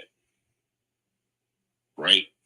But for me to sit up here and say that they benefiting because they sitting on the money that was made in slavery from slavery. So the women and their husbands, or the women, like, how you trying to spin this? Both of them. Okay. Please tell me I'm lying. I mean, there are people that benefited from that, but like it was mostly the husbands. But she's married to him, so of course she's going to get a cut. But like, I mean, of course she's going to be right there with it. But again, it's mostly for men. It was set up by men. Now, if the husband dies, she gets it, but it's like, we know what a patriarchy is, bro. We all know that, right? But like you said, women do benefit from the patriarchy, bro. Like, okay, it may be a small percentage, but yeah, they do benefit. Okay. And then you have these at the same time in today's society, like you said, you still have these double standards where women won't they when just like if you want to go with the traditional shit, right? Women, it only when it benefits women, they all for it. But when it don't benefit them, they don't want it. What do you mean? Give me an example. When they let's see here. When they want the men to pay all the bills. And everybody's screaming out, everybody's screaming soft life and all this type of shit. But then majority of women are not screaming out soft life. And I didn't say majority of women. I said some of them. Okay, some. So what is the majority of the women doing? And who made it that way? Who made it? Men said that. Men said you're supposed to pay all the bills and provide and all this stuff. That's how men set it up. No, men did, bro. That's because it was okay. Let me see this, bro. Are you really about to sit here and say, like, bro? Men set that standard. Of course, but back in the day, it was possible. It don't matter, bro. Okay, but still, that don't just back in the day. It's still possible today. What do you mean? It's still possible today to pay all bills and provide for your woman, everything. But with the world of inflation, like, okay, you can't tell me a gallon of gas in 1930 is the same as the gallon. I wouldn't say that, but I'm saying if men made it that way to set it up that way, and women are holding men, some women are holding men to that standard, that I don't see a problem with that because men are the ones who put the standard in place. That's what I just said, bro. And when it benefits them, They've been conditioned to. They've been conditioned to. Like we all have been conditioned to the patriarchal ways and misogyny and all that. They've been. It's a conditioning. So of course, okay, that so if that's we're what I'm setting saying. it that way, then it's gonna be. Hold men to the same standard. I'm sorry. Then it should be held to the same standard as well. Who's hold who to the same standard? What did you say? You just said the patriarchy was set up that way, right? Yeah, by men. Men set it up that way. So if men was the one working and paying all the bills, and true that they didn't allow women to work, but now that women can work, it's like, okay, let me make this point right. A man will go. Just say I can go to a McDonald's, right, and I see a cute girl in there, right. I will have no problem talking to that cute girl that works at McDonald's, right? Flip that. If a girl goes in to McDonald's and sees the cute guy, she's not gonna talk to him just because you work at McDonald's. All right, bullshit. Because here's the problem here. Personal stories. I ain't trying to be conceited. I know that I'm good looking. So I worked at McDonald's when I was 18. I pulled a girl came to the drive-thru for 2 weeks, and she had a boyfriend for 2 weeks straight. I don't provoke heathen behavior. I'm just saying, 2 weeks straight. And she told me she never had the courage to talk to me, and she wanted to get. I didn't know she wanted me. She wanted me. So what the hell are we talking about? There's dudes at McDonald's that get women. What are we talking about? And you're saying so I like again. You're saying that these women don't do these things. We know there are some outliers. It's not a. Do you know how many women I was getting at McDonald's? Come on, bro.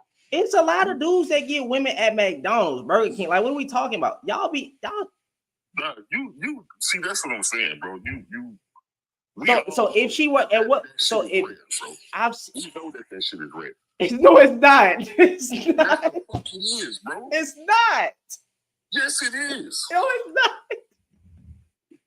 Y'all have took online rhetoric to say that the average woman doesn't date this type of guy, but she's literally dating the average woman is dating average men. And I don't say average to freaking frame nobody as average, but I'm just saying the average woman is dating average men, bro. Boss be this and boss be that. The average woman is not a boss be. The average woman is not saying that. See, I don't take online rhetoric of a certain type of woman and then frame the average woman to be on that type of mindset. Y'all do that. I don't do that because I know stepping out and touching grass that you're seeing relationships and average women, not saying looks wise and Kevin Samuels disrespect and all that stuff, and average men. I'm just saying the average American, the average person is dating average people and engaging with average people, right? People at McDonald's are still dating, freaking Burger King, everybody. I don't do that. I don't say one thing on the internet and be like, oh my goodness, most women are whatever words y'all be using, delusional. Or most women are holding men up to a standard that they have to make six figures. If we talk about black women, god dang it, black women already, I'm just making it black right now. But black women specifically already know that they have to work with a man because most of us are broke. That's just the God honest truth. I'm not being mean. I'm just that's not me being mean. Can I say something, Shannon? Go ahead.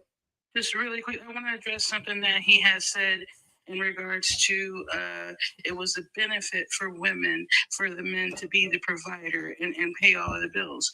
If it was such a benefit, women wouldn't have fought for the right to make their own money so that they could leave these relationships with these men. The reason why they wanted to make their own money is because it's not a benefit for a woman to be financially dependent on a man. It's a benefit to that man because that's what he has to hang over her head to get her to stay with him.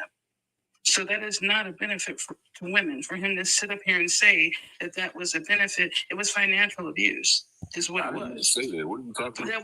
That was not, but that you said that it was women seem to participate in patriarchy that benefits them. And one of the things you mentioned, you said that men pay all of the bills. That was not a benefit for women. That's why we fought to make our own money and have our own bank accounts and do our own jobs and things like that, because it was not a benefit to women.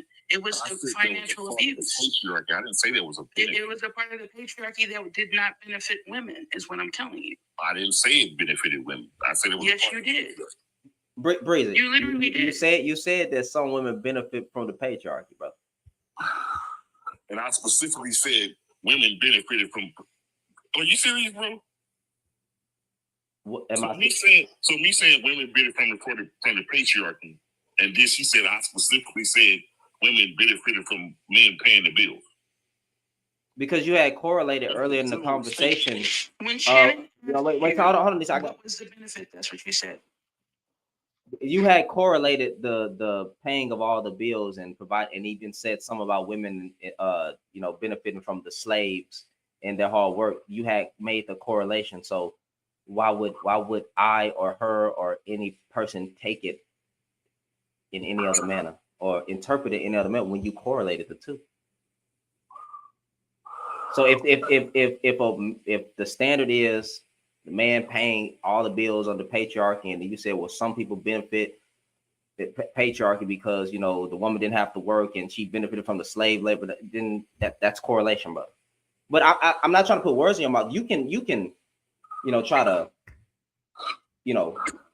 clear that up if you want to. Since that's a big issue, why is it that since and I'm not downing nobody, everybody got whatever.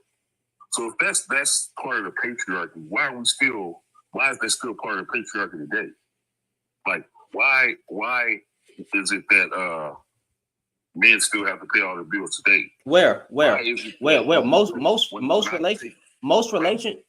relationships, men and women are working together in relationships. The average, especially in our community, the average relationship is in quote unquote 50-50. Now it might be a little bit like 59-50 because come on, bro.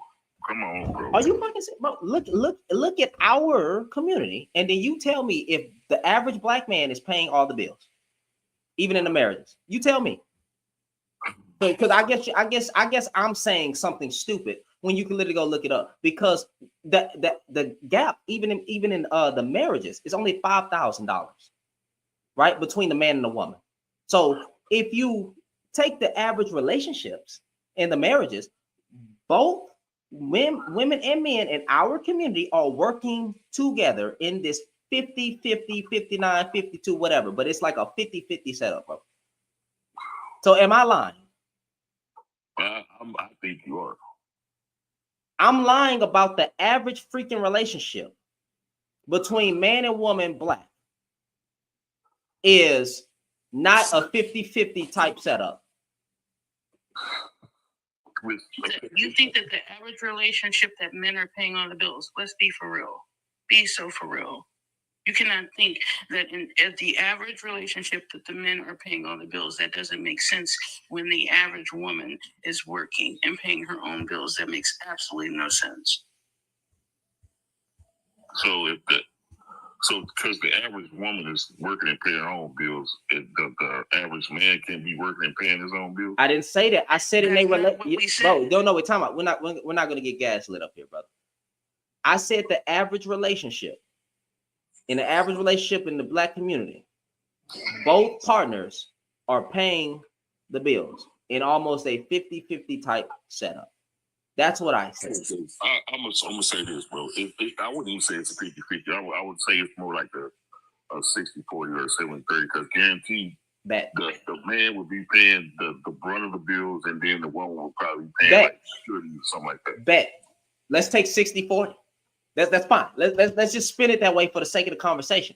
The point is, both men and women are working and paying something in this relationship. The man is not providing 100% of the household. That's what I'm saying. So even if we want to say you want to spin it like that, fine. The point is, almost no man in the average relationship, the average marriage is paying 100% of anything. You're not the provider no more. But Fully. here's the point. That's the way it should be. Okay. You thinking I have a problem with that? No, Because that's the way it still is. That's the way it still is, though. So, like, what are we complaining about? Because the simple fact that a lot of women these days, they won't, like I said earlier, when it benefits them, it's okay, but when it don't, they have a problem with it. Like if we go on this date, right? I have no problem paying. I have no, because that's what a man is supposed to do. But if I say, hey, since we just met, can you pay for your food? Time out. It's not going. It's not. No. Time out. Can I tell you something really quickly? Because that's absolutely. How are you going to ask somebody for a date but expect them to pay for it? If you can't pay for the date, don't ask out. As simple as that. That's stupid. Time Why are out. you asking somebody Time to go out. somewhere and they're like, hey, but I need you to pay Time for out, it? bro. Don't ask them for it. Wait. Don't ask them for the date if you can't pay for it. That's ridiculous. How are you going to ask for somebody else's time and then expect them to pay for you asking to spend time with them? That's ridiculous. That's crazy. After all I just said, that's what you took out of it, right? That's crazy. I started that statement by saying I have no problem paying because that's what a man is supposed to do, and all you heard was the second part, right? So okay, hold on, wait a minute. Right? Do you have you ever asked that on a date? Like, you know, I've like never asked that on a date, bro. Ever. I've never asked it on a date, right? But before you got there, have you ever asked her to come with her own money? Nope, ever. Then what? The girl I'm So talking why would you use that as your example? The girl I'm talking to now, right? I think our fourth or fifth date, right? I had paid. I paid for everything, picked her up, all that, right? Fifth date, we at a restaurant. I think they bring the fucking they bring the check, right? I pull out my wallet to get my debit card. You know what she said? Don't worry about it. I got it. You always pay. That was some of the sexiest shit I've never heard in my fucking life. Yeah. Right? I didn't say nothing. She just offered. It's the point of offering, bro. She's like, yeah, you got me all the time. Let me get you this time. Right? That shit rarely fucking happens, bro. I don't know about that.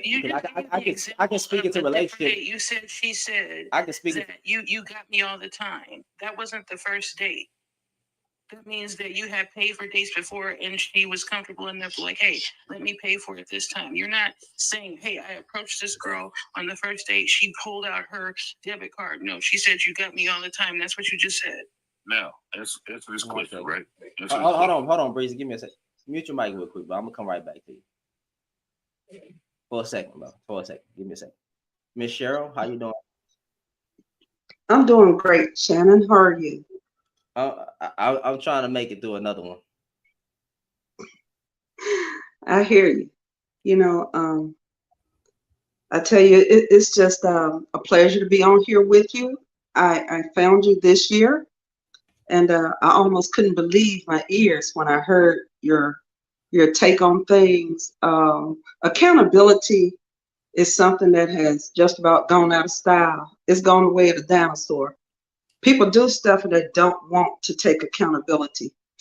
And this is not going to help us. I cannot see where it's going to help us. Us being in denial. You know, there's a root cause to the position that we're in right now. You're looking at a woman that's about to be 59 years old. I am the mother of 5 beautiful children. If you go on my Facebook page, you'll see me. Okay.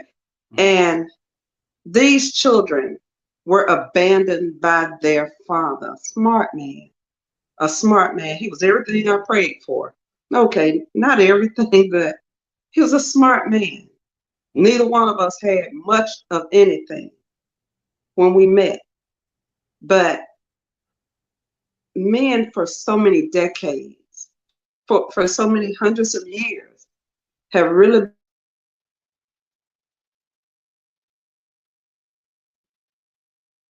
Oh man, we breaking up a little bit.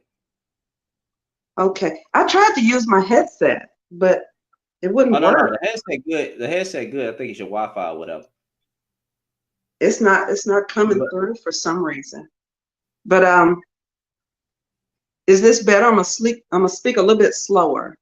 oh, it's fine. It's just like your vision a little blurry, but like we can hear you fine. Oh, okay, okay. But what I'm trying to tell you, I know I've seen it and I've heard it too many times. Women are abandoned, Mm-hmm. and abandonment is traumatic for anybody. We have all been young and impressionable, and we've all made decisions that were against our best interests. But it amazes me how women stand firm and stay in the game, even if they're not perfect. But they receive all the ridicule in the Black community. Everybody attacks the Black woman. Mm-hmm. And I mean, to have heard a young, very articulate, handsome brother get on the internet and express the things that you've expressed, it somewhat gives me hope. But, I'm going to say this. I think a lot of our people take this issue that you've tried to bring accountability and light to. They treat it the same way they treated these politics over the last couple of years. It's a game to win for the sake of being the winner. But I'm going to tell you something. You all who are listening, the world is looking at us. And the root cause of and the toxicity is really being heaped on the Black community. The other races of people, they deal with the same stuff, but it's not destroying them. But it has destroyed us. It has destroyed families. That gentleman that you just finished talking to, I wonder if Mm-hmm. he realizes how young Black men like himself were used back in the 80s to sell crack cocaine and slang crack cocaine for gym shoes and clothes and a ride, and to have something. Biggie Smalls and all those hip hop rappers sung about that stuff. They were singing about that. And they talked about, well, we got to eat. We had to eat. We ain't going to have nothing to eat. Well, couldn't they have gotten some mustard seeds and put them in the ground and ate just as well? I never sold drugs. Nobody ever gave me a cough when I was growing up. I have a college degree, 2-year college degree. But you know what? I didn't want to embarrass my family. I didn't say I didn't do stuff that was out of line, because we all did, but I didn't let it take over my life. I didn't go out here trying to impress others to the point where I destroyed myself and in turn had the potential to destroy my family. Now, I'm going to tell you this. I'm the mother of 5 children once again.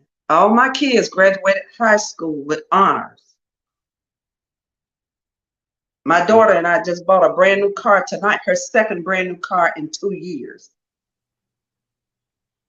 All my kids, besides my oldest son and my youngest son, have extremely high credit scores. My children help me pay bills. I'm unemployed right now. All summer long, I've only half worked. I'm a truck driver. I had to get it. Look at the home, my bedroom tacky, but I'll take a chance. I'm not living no any kind of way. Yes, well. I'm just saying now, I'm just keeping it real. We got to stop playing. Our men have failed us. They failed us. They went in the 60s and started chasing other races of women. That's the other thing they did. Don't nobody want to bring that up and talk about that. We was all nappy headed. You know what I'm saying? Mm-hmm. We were considered nappy headed, and they talked about us if we didn't look like, didn't have the kind of hair, the wavy hair, even black women included, good hair, bad hair. If you got hair on your head, it's good hair. But back then, they started the race mixing thing. Our black women wanted our black men. Mm-hmm. And my mother, brother, anytime you want to contact me, I will prove everything I'm telling you is gospel truth. My mother was a gorgeous woman. My daddy used to beat the brakes off my mom. My mother was a very good cook, very good cook. Fine as wine, 36, 24, 36. Every day she was here till she left in a car accident in 2003. He didn't have nothing to complain about. He didn't have nothing to complain about. But my daddy, poor Hopper, I love my dad. I'm not saying I don't. Respected him too, and was grateful he was in our lives. But he could have killed my mom. He was that brutal. And she was a good cook. My mother used to cook greens and beans and peas and cornbread, and it was just awesome being raised by a woman like that. And the people that were around me, I didn't have pedophiles in my life. I was blessed. My mother and father had high standards for us. But guess what? You know what I picked up on when I was a kid, Shannon? I picked up on the fact my mother was an Olympian when it came to beating our butts, right? Mm-hmm. It didn't take that from my dad. That bass in his voice and the fact that we felt that he would have killed us because he had that male energy. He was masculine. It kept my mind straight. He did not abandon us, and that helped all 4 of their children, of which I was one of. All of us are doing very well. All of us. And it was because that man stayed. And I begged my husband to stay in my life, in his kids' life, rather. I begged him to. And he refused, brother. And like I said, you can interview me even further, and I'll expound upon that. I promise you. We could shut some of these half-truths down. Mm-hmm. I think these people think they know what they're talking about, but most of them don't. We were young people one time too. Everybody says it now. Young people make mistakes. Well, but I held accountable to mine. I was accountable, and I could show you the pictures. Let me prove something to you real quick. Hold on. Mm-hmm. Let me show you I'm not lying.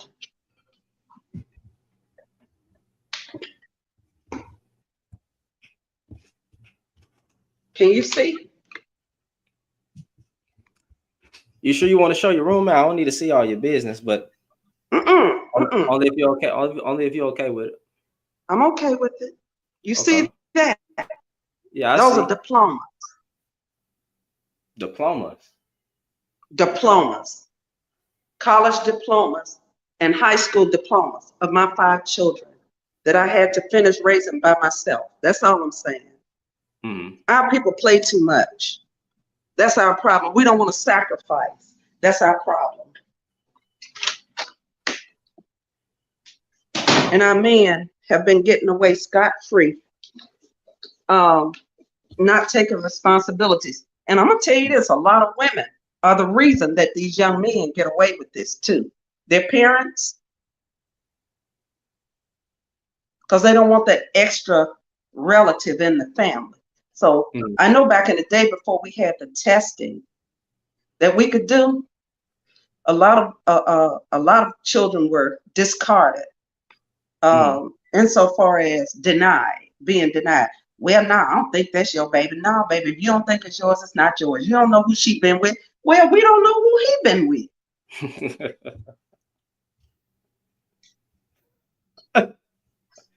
Okay.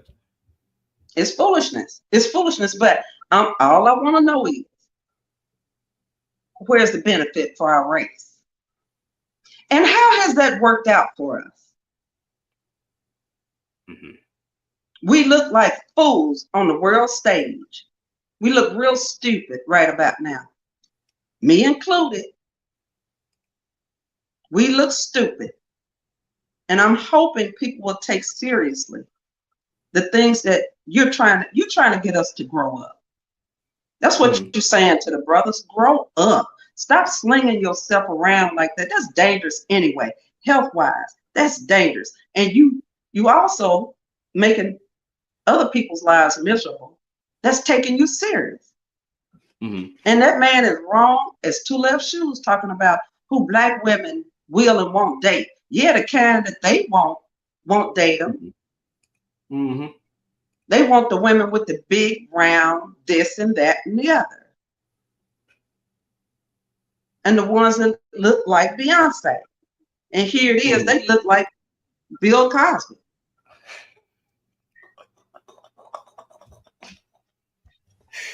The last man I dated was my best friend. And I guarantee you, his stomach stuck out like he was about 8 months pregnant. And he still did me wrong. And he was my best friend. These black men don't want nothing. They want to joke around. They want to, I don't know. They just don't want to be serious. And that's why women have become, I think, toxic in their thinking. Because according to the Bible, the man is the head now. If the head is sick, the body is going to what? Be sick. We have poor leadership. And we've had it for a long time. They are in cahoots to do wrong. And you're not wrong, brother. I'm telling you, you're not. But you know one thing, though? My boys are not like that. I have 3 boys and 2 girls. My boys are not like that. My girls are not either. That's good. I'm well, definitely glad your boy is not like that. And I'm glad your girl's not like that. And it sucks, you know. I'm just trying to get the men to do better, but you're right. I know what they want. They just, based on the rhetoric that come out their mouth, a lot of them just want to use women, and they'll use women as a talking point. They'll use them for financial gain, because I mean, a lot of these guys have already been exposed. The same type of women that they talk about is the same type of woman that they be in bed with. We all can tell who a square or who a lame is. And we know that a lot of these men were nothing in life until they got on YouTube or until they got on TikTok and started making a little bit of money, because they were lames in real life. And they best come up was to talk bad about black women. The black woman has always been the butt of a joke. If we go back to Martin, Martin was dressed up in a girl costume, making fun of a black cosplaying black woman, but I guess a loud black woman or quote unquote ratchet black woman, you know, and you know, the woman has become the butt of every end of the joke. So that's the best in order for the black man to get ahead, for a lot of black men to get ahead, it's through talking trash or making fun of or poking fun at black women in general, which is just sad, because that just shows me that, you know, you're buck broken. And they get mad at me for saying that term, but I don't care. You're buck broken. And I don't see any pride of race pride. I really don't. And I'm gonna tell you something. If we don't understand everything is about race, because we love to say everything ain't about race. Yes, it is. That come down out of the clouds and face reality. Yes, it is. And when they mess around and start race mixing like they have, you create confused children. A lot of times those mothers get those babies, get themselves pregnant with those babies, and run plumb off with those same children. And now you got to pay child support to another race of people. And then they're going to confuse that baby and say, oh, you know, yeah, you're black, but they're not down with you. So you're really creating your own race of enemies. You take that chance. I'm not saying everybody's like that, because all of us ain't good. But far too many of our people who've gone out here practicing race mixing like that. I mean, you open up that can of the can of worms and the possibility for things to backfire like that on the race. We have no racial pride. That's why we have something. Think about country music. Compare that to rap. Compare that to, I tell you, what's the other genre? Southern soul. Oh my God. Southern soul is worse than rap because it's old folk clowning and saying detestable things and putting detestable ideas. If you didn't touch me, it wasn't me. So you're gonna drive the person crazy because they didn't touch you. You're gonna deny that you were where you were doing what you were doing because somebody didn't touch you. And grown folks coming up with this. Now, how can our kids do any better? How can our young people be expected to have any better sense when you got 50 and 60-year-old people and 40 and 30-year-old people putting out music like that? Hip hop and Southern soul. Go on now. Really? And then swearing but doggone, their prayers to God is being heard. But our community is destroyed. We got to work on it. I mean, we've overcome slavery. I say we got a chance, but we got to keep it real. And shout out to Miss Indiana Mom. Shout out to her. Okay. Yeah, I want to give her a shout out. So shout out to you, Miss Indiana Mom. Yeah, she's one of your mods for the evening. So thank you so much. I appreciate you. And like I said, I would like to go more in depth with you. So it's easy. You can have her contact me if that's more appropriate for you. I would love to. And I could well, I want you to put your business out of there. Can you type your email? Well, I'll try to get your email in the comments or something. Or if you leave when I drop you, I can get your email and then contact you. Then we can maybe set something up and talk about it live on the live stream. Go more into I would love to. Yes, ma'am. But I appreciate you. I appreciate you for coming up. I would like to make one last comment, if that's okay. Go ahead. So my last comment is this.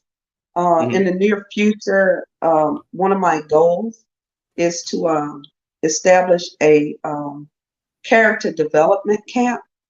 I used to homeschool my kids when it wasn't popular. So this was back in the 90s. Now just remember now, I'm a young I'm not young. I'm a Black woman. I said I was young. I am. But anyway, I want to establish a character development camp. And one of the reasons I want to do that is because I learned something across the years, just being observant, right?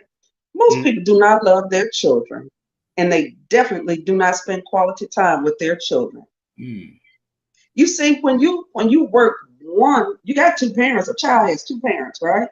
So when you work one of them half to death out here trying to make money to keep the lights on and food on the table, that parent is depleted. So quality time is not going out there buying that child Jordans and PlayStations and bicycles, okay? And they don't even buy those hardly anymore, bicycles. Spending quality time with that child has to be done by somebody with the energy to do it. And so when dad puts that baby inside that woman and walks off,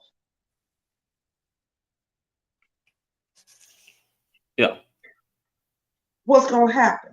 Now, this child is not being mentally developed in a balanced fashion. This child doesn't get the chance to experience going fishing, getting up at 5 in the morning as an 8 or a 7-year-old. Simple things. I experienced that. And I grew up in a house that only had 3 rooms in it. 3 rooms in my home that I grew up in with my parents. But we had we had structure. We had structure. So that's the last thing I want to say. I want to put that out there in the atmosphere. Start spending quality time and make boundaries, good boundaries, respectful boundaries in your children's lives. Stop sending them to school and having them behave like bulldogs, pit bulls, and run half the kids and the teachers and the administration out the schoolhouse. Raise your kids right, so your children can grow up and be able to look after you like mine are looking after me. So with that, I just want to say again, thank you. No problem. Thank you to your listening audience. And I'm going to chime back in to the show. Thank you. Thank you for coming up, man. You have a blessed night. Yes, sir. Take care. And I'll text my email to you, right? On the you can also send it in the private chat in the background, and you can send me a private message right now, and I can get you. Okay, I'll try and do that. Okay. All right, thank you, sir. Bye-bye.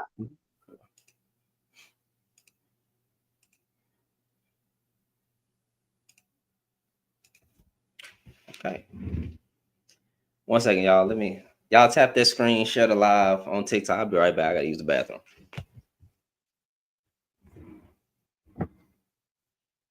Y'all tap the screen on TikTok. We finna get right back into it. Interesting conversation.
My bad, y'all, man. I'm back.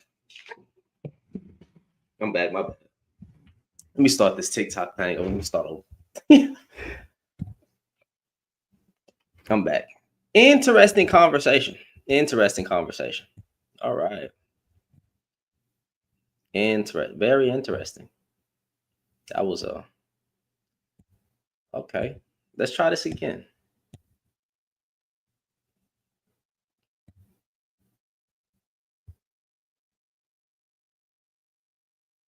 What in the world? What? The Tony Gaskins allegations. I follow Tony Gaskins, y'all. I'm pretty sure. Oh, let me find out somebody trying to make false accusations against Tony Gaskins. They boy. Or maybe he talking about something else. Is that even the name of the video? Let me look at it. The Tony. Hold on. Let me go to Tony Gaskin.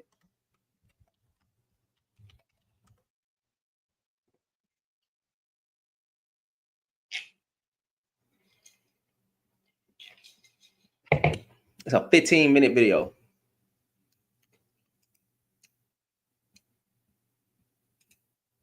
I'm just gonna read the comment. I'm gonna say this to my wife.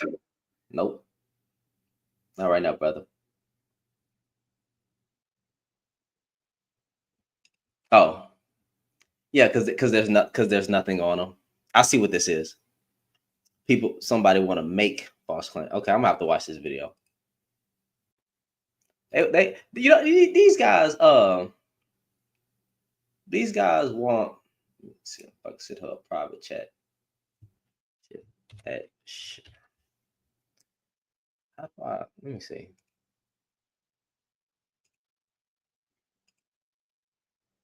Oh, that was an accident. I didn't even put that up there.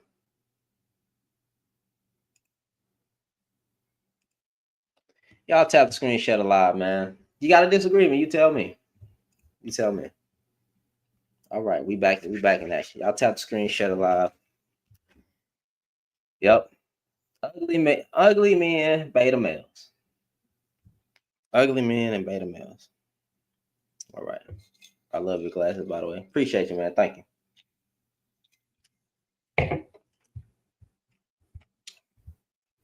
Appreciate you. All right. Yeah. So hope y'all been enjoying. I hope y'all been enjoying the live on YouTube, and hope we're gonna see what happens with this again. Yep. I think men should not talk about women anymore. I think that would be ideal. I think you have more to discuss with men about women. I think that would be a beautiful thing to see, where men are mostly addressing men. Yep. I think that would be great. All this body count. Y'all niggas don't care about body counts. Let me tell y'all something, man, bro. Listen, they care to an extent. They care to an extent. But they don't really care about body counts, bro. Because if men really cared about body counts, they would stop sleeping with men. I'm sorry, I said sleeping with men. They probably be doing that too, because a lot of these dudes are DL. They would stop sleeping with these women because of the woman that has the high body count, right? So these dudes don't really care about high body count. They just use that as a talking point. High body count, nigga. You niggas still sleep with the one with high body counts. That's what I be calling hypocritical, because I know you do. You just put on a gym. Well, some of y'all don't put on a Jimmy, which is even more frightening. But you sleep with 304s, bro. That's what y'all call it. You still sleep with them though. That'd be the funny part. Oh no, we don't want women with high body counts. Cap, because why you keep lusting after them? Why you keep sleeping with them, bro? Leonovsky, nigga, you ugly. Leonovsky Cross, bro, take your page off private and come up, because nigga, you ugly and fat. You the same type of man that I'm talking about right now. You're fat and ugly. Nigga, go to the gym. Go get a masculine jawline. Go get a face that screams that a woman wants to sit on it. It's always an ugly nigga, bro. Straight up. Straight up. And then look at this nigga profile picture. Look at your profile picture, bro. Look at you. Look at you. Nigga, I'm finna go to your YouTube channel. I'm finna type in your YouTube channel right now. I'm finna pull up your profile picture, bro. I got to see this. Crosby Family Art. Crosby Family Art. Nigga, boy.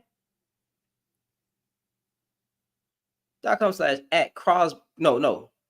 Yeah. Crosby Family. Okay, yeah, I gotta see this. I gotta see you with my own eyes, bro. It's always ugly boy. Ugly boy. Every time, man. Let me search by channels, bro, because I gotta find it. This nigga don't even have. You got a video on here?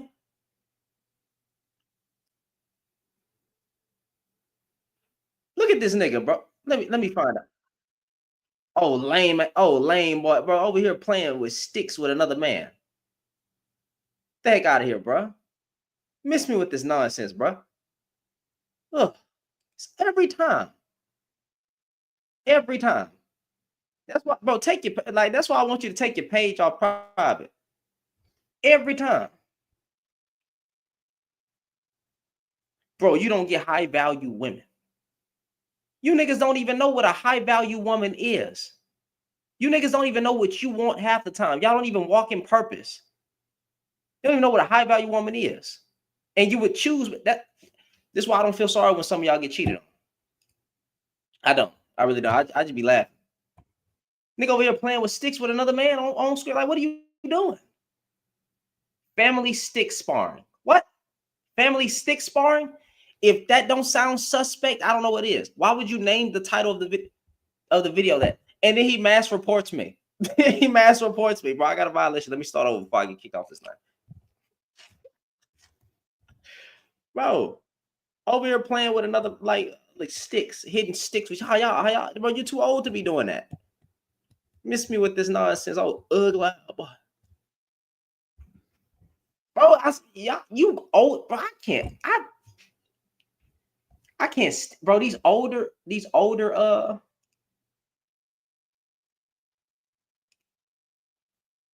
Hold on, Miss Cheryl. I can't bring you up right now. You need to know how to just leave your email in the comments. I'll see it.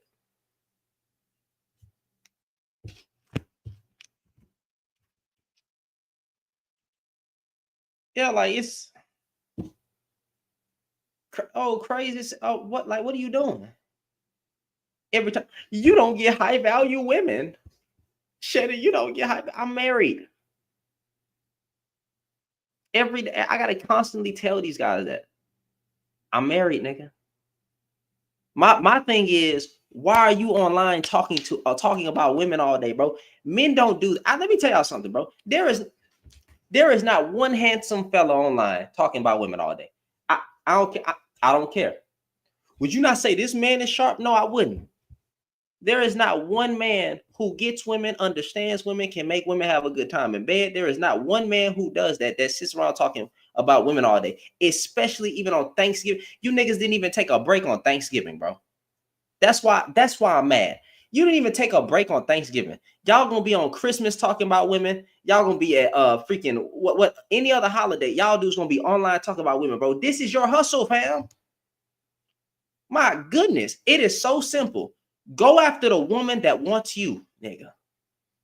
Be with the woman that wants you. It is so simple. There you go. There you go. Stop messing with 304s, as you call them. Stop messing with the obnoxious one, the mean one. You don't like weave, bonnets, lashes, and nails?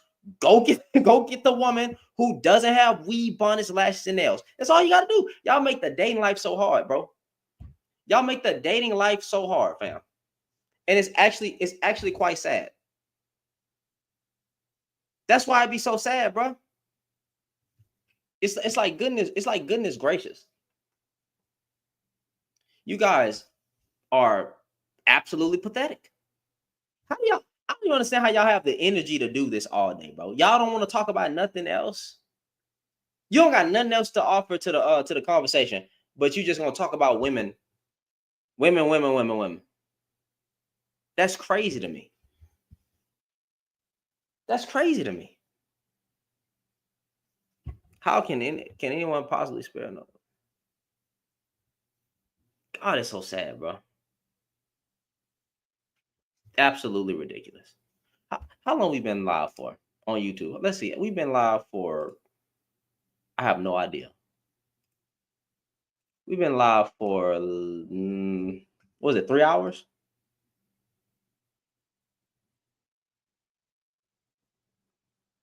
Yeah, I have no idea. You say you're doing it right now? Boy, you got 30. You want to come talk to me? I'm addressing what y'all heathens be doing. You losers be doing, because only losers talk about women all day on a platform. That's what losers do. All right, losers.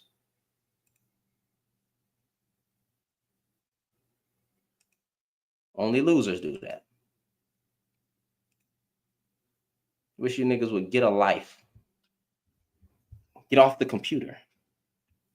Go step outside. Go touch grass.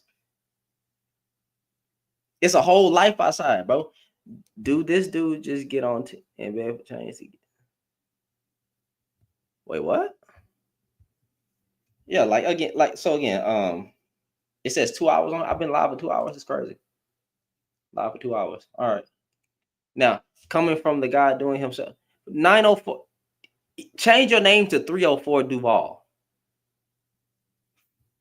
Male Ho Duval. I'm not complaining about women, fam. I'm not complaining about women. Y'all dudes be complaining about women. Men who get women don't complain about women. That's not something we do. That's what losers do. That's what y'all be doing.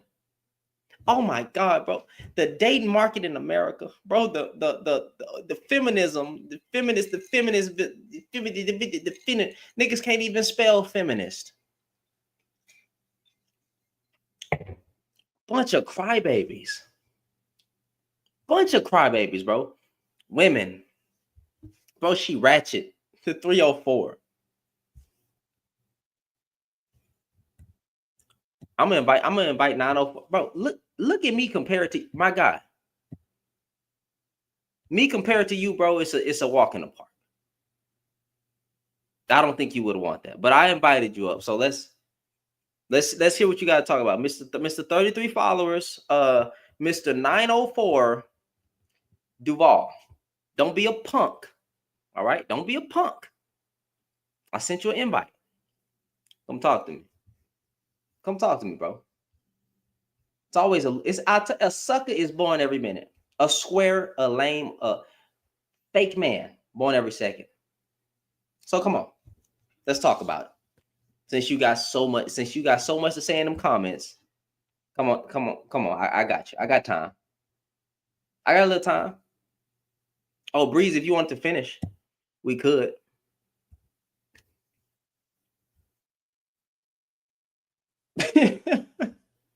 It's like, man, if y'all don't get out my goddamn face with this stuff, I had to start over. I got a violation. All right, 904, what your problem is with me? Well, don't reject the invite, brother. Don't be a coward. Just come up. Talk to me so I can hear your voice. You know what I'm saying? I just want to hear. I want to see if there's any just a sprinkle of bass in your voice. Anything like, are you because you making comments in the in the thing. So I'm like, come say something. Don't be a punk. It's 2020. Like, bro, what are y'all doing?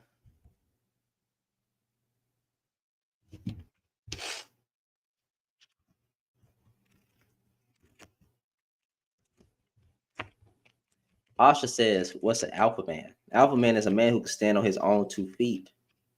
And he doesn't sit around all day complaining about what women are doing and what they need to do. He's self-sufficient.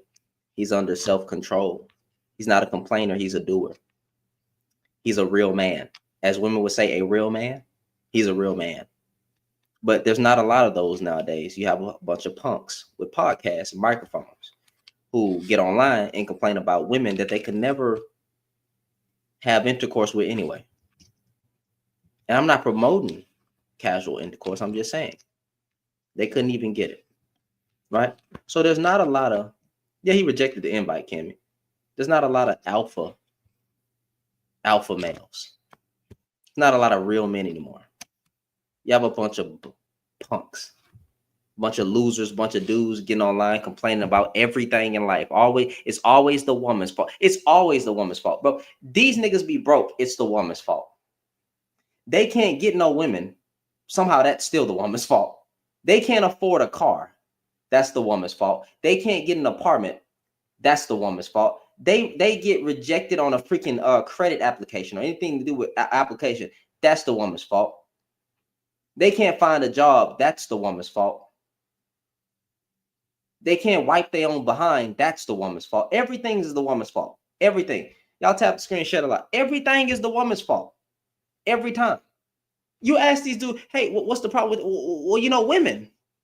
Well, you know, the woman, bro. It's always the woman just mean, bro. Women are mean, bro. That, you know, only a punk ass man would say women are mean. Do you understand how weak of a man you have to be to make a generalization to say women are mean? Listen to me. Well, listen to me carefully. Women are mean. That is something you did when you were in kindergarten, and your dad had to tell you, "Act, hey, stop all that." That's what. Hey, stop all that. Hey, stop all that crime, man. Go over there and try again. Go try to talk to her again. Go talk to another girl. That's something. But to hear grown men, women mean. I mean, like, bro, what the fuck? Like, what am I talking to at that point? Who or what am I talking to? Because I can't tell. I can't tell. The woman. Bro, I'll be over here, bro. The conversation that they be having, I'll be like, wait a minute. I know I didn't just hear a grown man say that. It's like this dude, bro. It's like when they be like, women are cooperative. I mean, aren't cooperative. I'll be like, what do you mean a woman don't cooperate?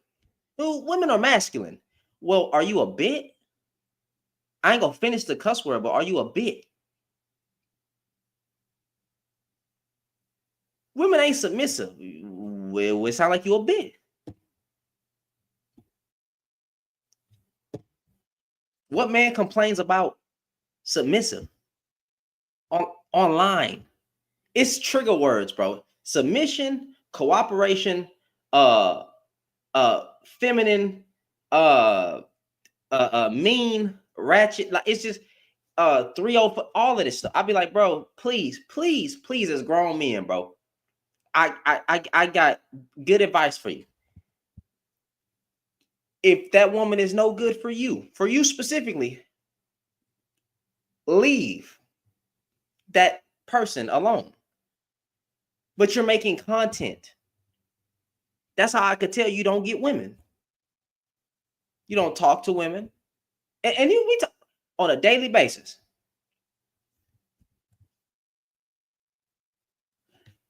My guy, this guy, bro, you got a YouTuber's profile picture from a guy. I actually know the guy, Mr. Take Your Girl. That's how you niggas who got profile pages named Mr. Take Your Girl ain't never even seen a girl's. They don't get women. That's all I'll say. Lames. Mr. Still, you're not Trey Songz. And I can tell by you using another man's profile picture. Matter of fact, I feel like having fun. Come on. I sent you an invite. Come on.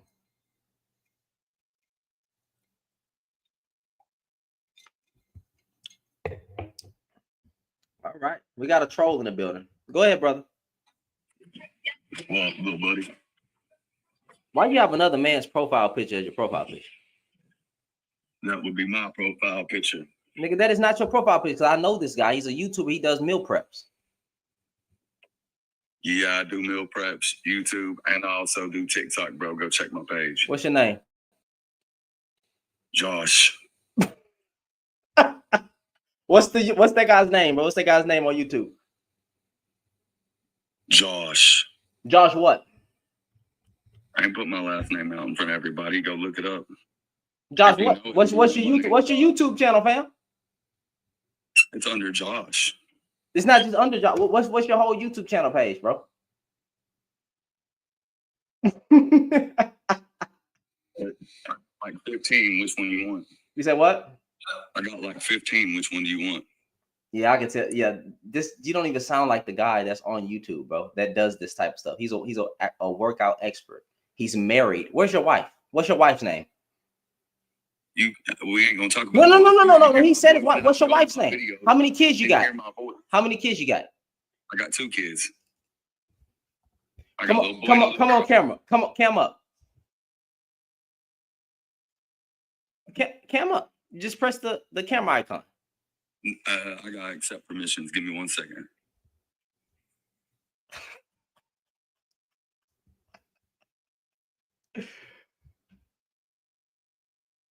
All right.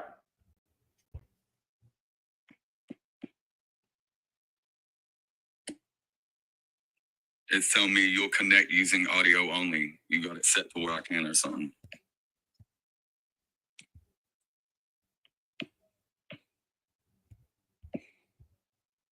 Oh, let me find out he can't come on cam. Mm-hmm. I click my name. I try to hit the camera. It says you'll connect using audio only. It's something on your side. It's not something on my side. I think you don't have enough. I think you don't have enough followers to use your camera. Okay. You got a computer right now. Play my video, and tell me if it ain't the same voice from my video. How would I copy someone else's voice?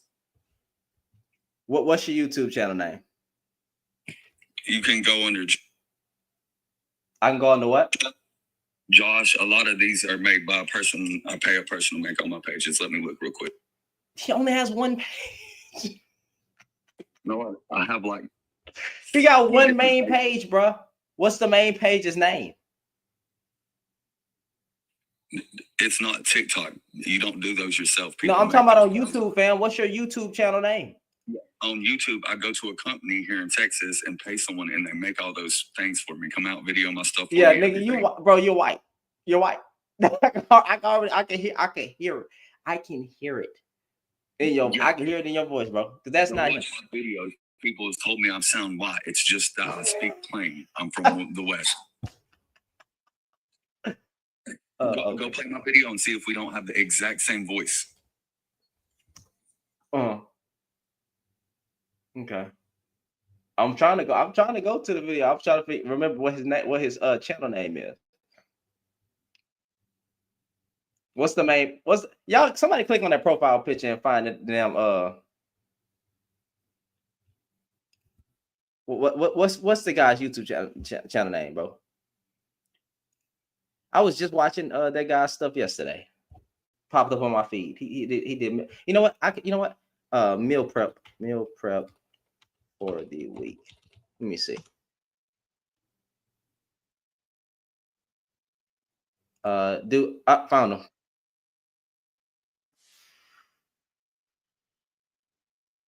We don't have the exact same. That's not my voice. Tell me it's not my voice. Hold on.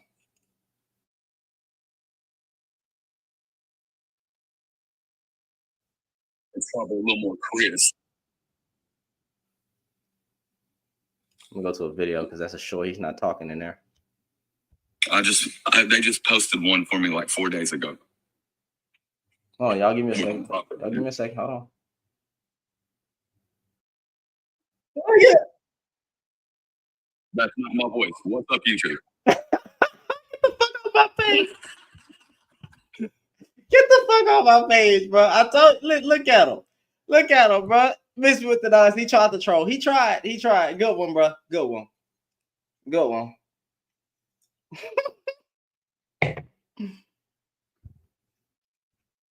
Get the fuck out of here, man. Sorry for cursing you too. Get out of here, bro. Nigga started laughing. Yeah. Yeah, that was funny. Y'all tap the screen. Yeah, he never answered my question. Why do you have another man as your profile picture? But that's still so that question still stands, man. Why do you have another man as your profile picture? I can never do that. It's weird. Stroll account. Anyway, that was funny.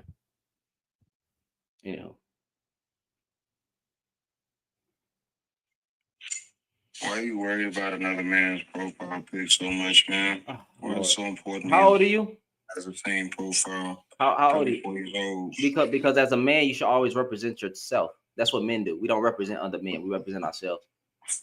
As a man, you shouldn't be glazing so much on the real person that guy's posing as. You know what grade did you like? What is the highest level of education you received? Got you. High school. Sound like it. Now, do you have any assets? Yeah. Yeah, I do. So with Yeah, that, what's your net worth then? what's yours? My net worth's 400 and let me check it. I'll put some more money towards my liabilities. It's about 400 something $1,000. All right, we got a major TikToker. 24,000 followers on TikTok. His name is Cap F. Yeah, hit me up. I play video games on my free time when I'm out working. That's doing cool. other shit. That's fine. That's beautiful. So what was your But disagreement? why are you so worried about another man's profile picture? As a man. You sound I like a said bitch. why don't you represent yourself?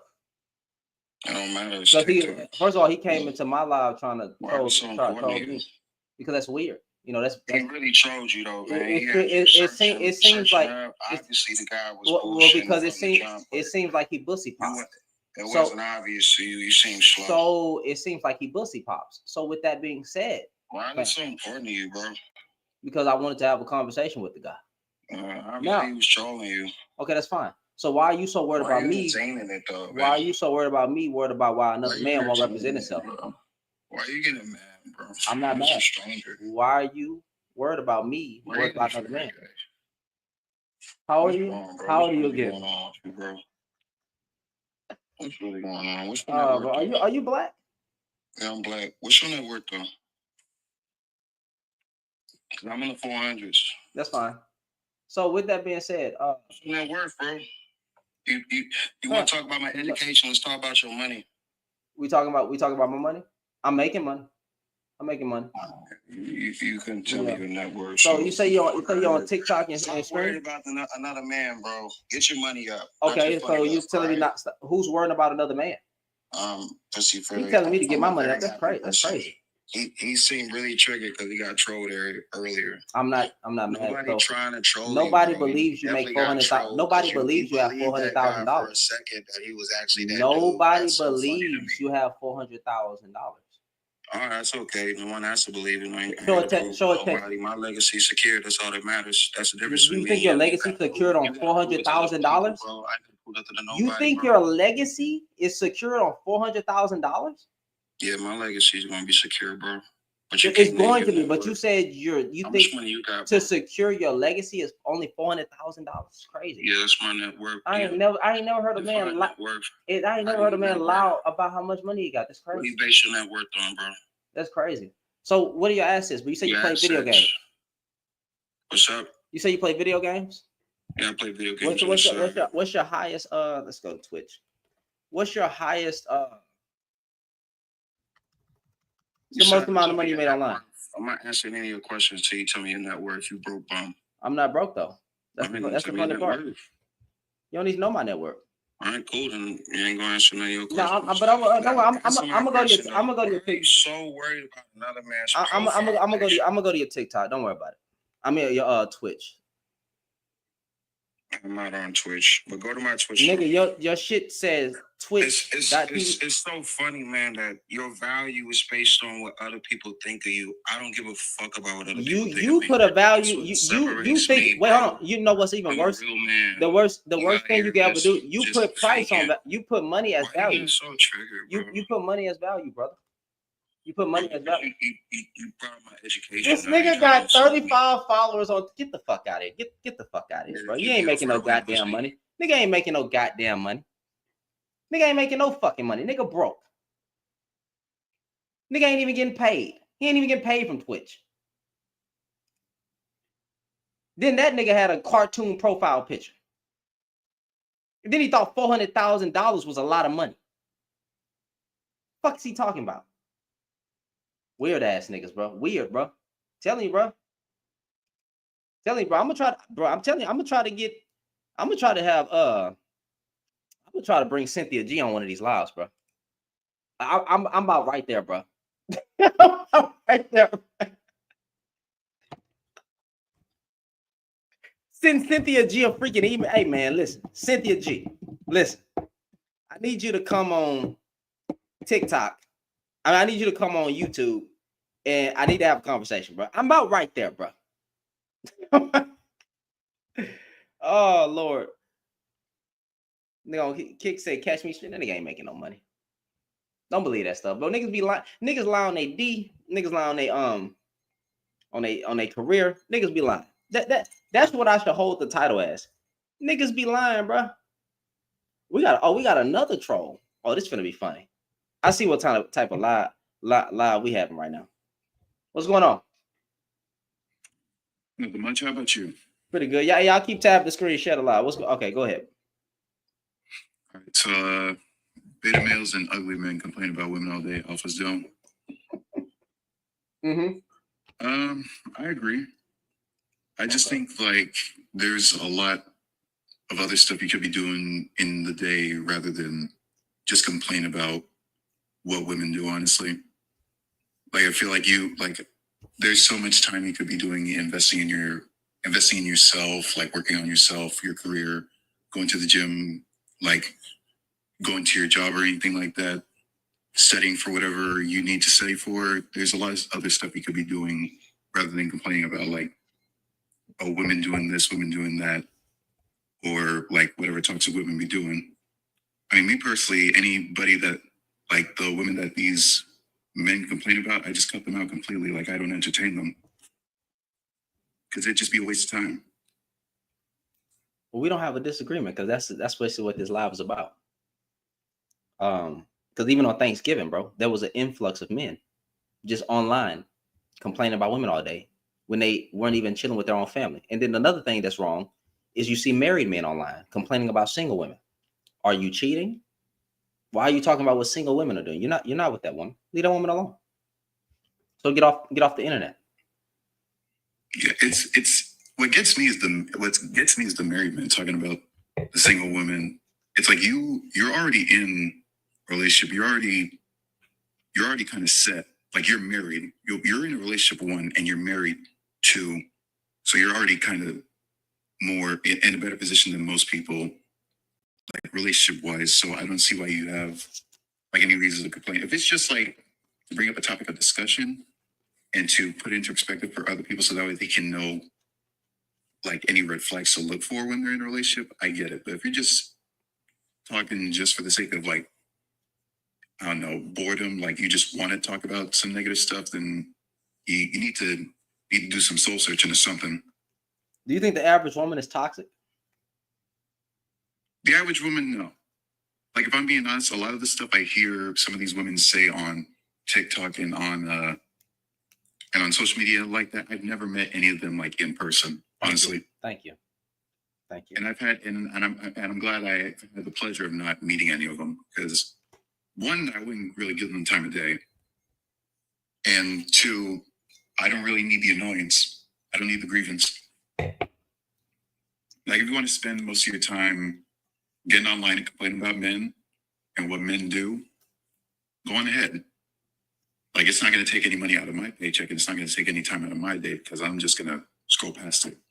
And are you married? No, Not yet. I've been single for 2 years. It was a mutual breakup. No. I wasn't trying to get your person. I was just asking if you are. But I wanted to ask another question, which was so you don't even come across these extreme women that be like 6 figures, this and the man got to do it. When you're dating, you're not even having that type of encounter, right? For the majority of the time. Honestly, no, because even though I haven't put myself in the dating pool, I'll just have like casual conversations with people because I like people I like conversating with people who are ambitious and like goal oriented. So I want to know what plans they have for the future, and sometimes relationships like kind of tie into those conversations. Mm-hmm. And so a lot of times they'll tell me, they just want somebody to, take care of them, have a mutual understanding with the person that they're in a relationship with. And that's something I can understand. Like not like some of them will want, like some of the women I talk to, they will want their man to make more than them. But if they make more than their man, then that's perfectly fine with them. That's perfectly fine with them. That's more money in their pocket.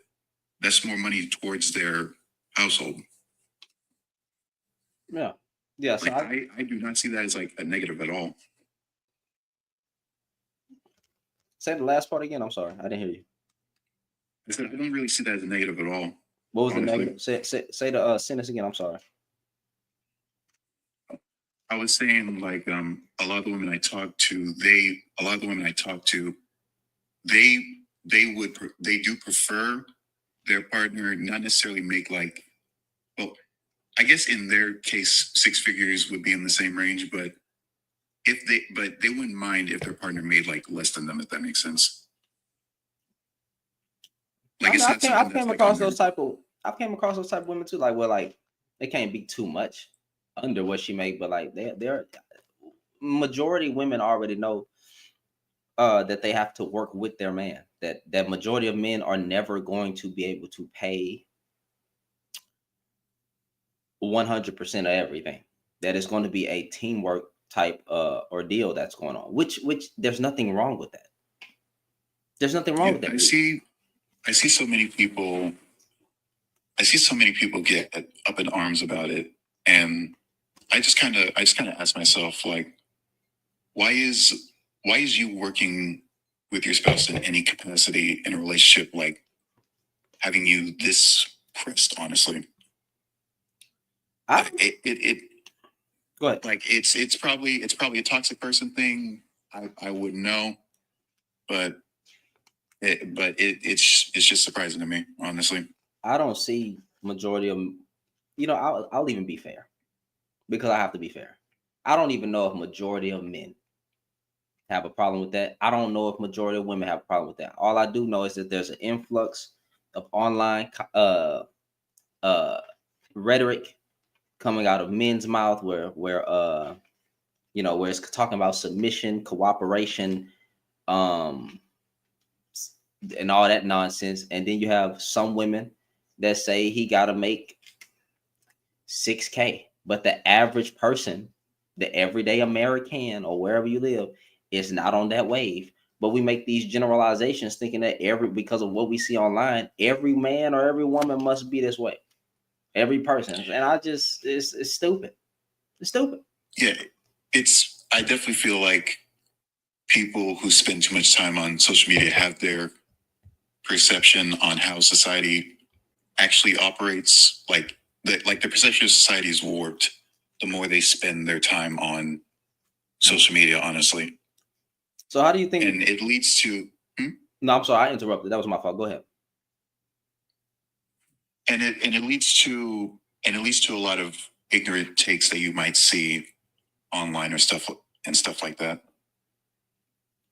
So how do you think we balance? Do you think men should focus on addressing men and women should focus on addressing women, and then we figure it out, or do you think men should lead in all these different areas?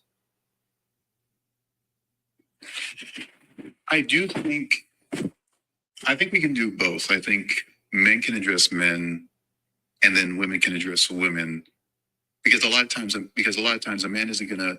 Some of these men aren't gonna listen to what a woman has to say, and vice versa.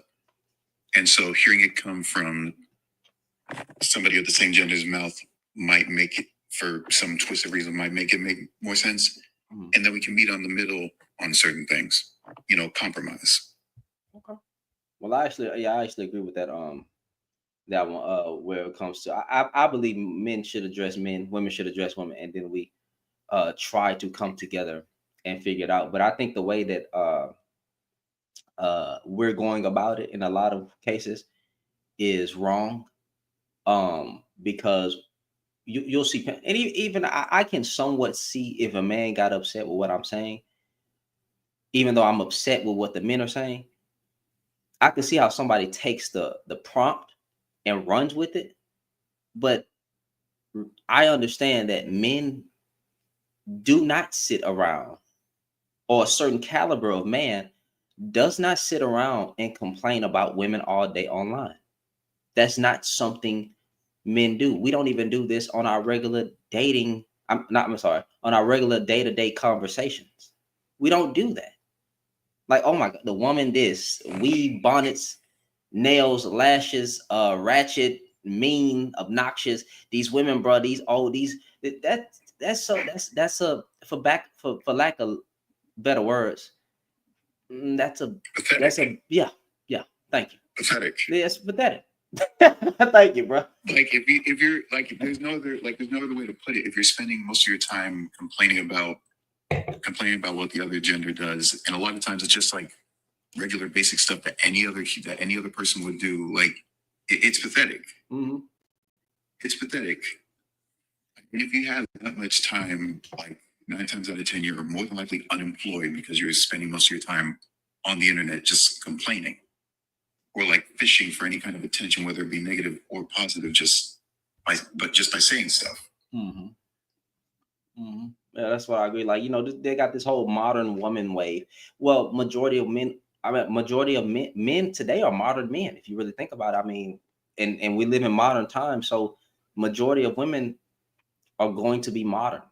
But modern is not necessarily a bad thing. But they be like modern women today. Well, what these men usually are referring to is that back in the day, women didn't have to work, and they want to go back to those days where women were just under a man and were really tied to a man in every decision that they make. And it's like, no woman wants to go back to that. So what you can do now? I don't think they want that because they talk about all the good that comes from what happened back then without talking any of the bad. Mm-hmm. Like they don't talk about how women weren't allowed to own any property without the say so of a man, even if their husband even if their husband is flatline, they couldn't really do anything. Or how domestic violence wasn't really taken seriously until much later on. Was it like 1984, 1970 something? It wasn't considered a law. Like it wasn't like it was considered like a punishable offense or anything like that. They only talk about not being able to work and just the man paying for everything. Mm-hmm. But they don't realize that that a lot of the times when they don't want to be, quote unquote submissive, that's literally what that was back then. Submission. You didn't have like any other say so. You were essentially tied to that man because without him, you essentially had nowhere else to go. Mm-hmm. And that's not something. And that's not something I want for my future wife. That's not something I want for her. Yeah. I want to be able to treat her with the utmost respect. I want her to feel valued. I want her to feel loved. And I don't want to make it seem like I want to just treat her like a person. And some people are just incapable of doing that. Yeah, I think a lot of people are incapable of doing that. But brother, I'm gonna go ahead and let this troll up. It was good talking to you. I followed you, and I would enjoy you on the future conversations if you want to have them, whether you disagree or agree, because you were very respectful. Yeah, like I said, I just see a lot of these topics as like a point of conversation because I like talking with people. I like seeing what goes on in their heads. Mm-hmm. Just trying to get to understand their mindset, even if they don't agree with me, because I'll at least try to have them see my point of view as to why I don't agree with them. Yeah, because I'm like somebody already beat me to it. I'm reasonable. But yeah, you have a good evening, bro. You too, man. I appreciate you. Mm-hmm. Where's the troll at, y'all? Mr. Zero Followers. Freaking goodness gracious. He probably left. Yeah, and y'all know me. I don't even use terms like alpha male and betas. I don't even like doing that. I just for the conversation, I just say, hey, a lot of the dudes that's talking about beta this and beta that really be the beta or alpha this, alpha that. How many dudes you heard call themselves alpha male and end up being a bit? I didn't finish the word. End up being a softie. For better lack of words, end up being a softie, a punk. Right? Oh, I'm alpha this and we're alpha that. And yet, when we look into your life, you're weak. Because I do not see this every day. It was Thanksgiving. Like y'all don't understand, bro. It was y'all do understand. Y'all women, y'all understand what was going on. Thanksgiving. Imagine a day where it's supposed to be quiet. You're with your family, and yet these niggas got online to talk about weave, bonnets, lashes, and nails, and ratchet and quote unquote ratchet activity women are mean, obnoxious, loud. They uncle, and I'm like, bro, and we're taking this into 2025. We're taking this into 2025, fam. This shit ain't going nowhere, bro. I be holding my mouth. I be holding my mouth because I don't want to disrespect the dead, right? Even though they're dead, I don't know if you could disrespect them, but it's like, bro, I don't want to say it. I don't want to say it. I don't want to say it, bro. Oh Lord, I almost hit my phone. I don't want to say it.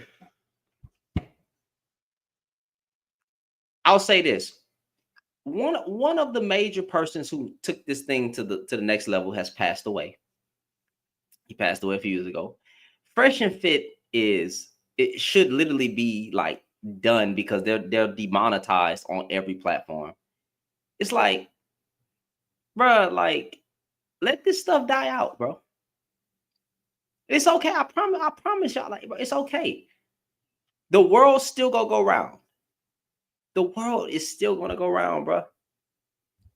Please stop talking. It's like, bro, like, what are y'all gonna do? And then it be sad when it be a buck broken black man, right?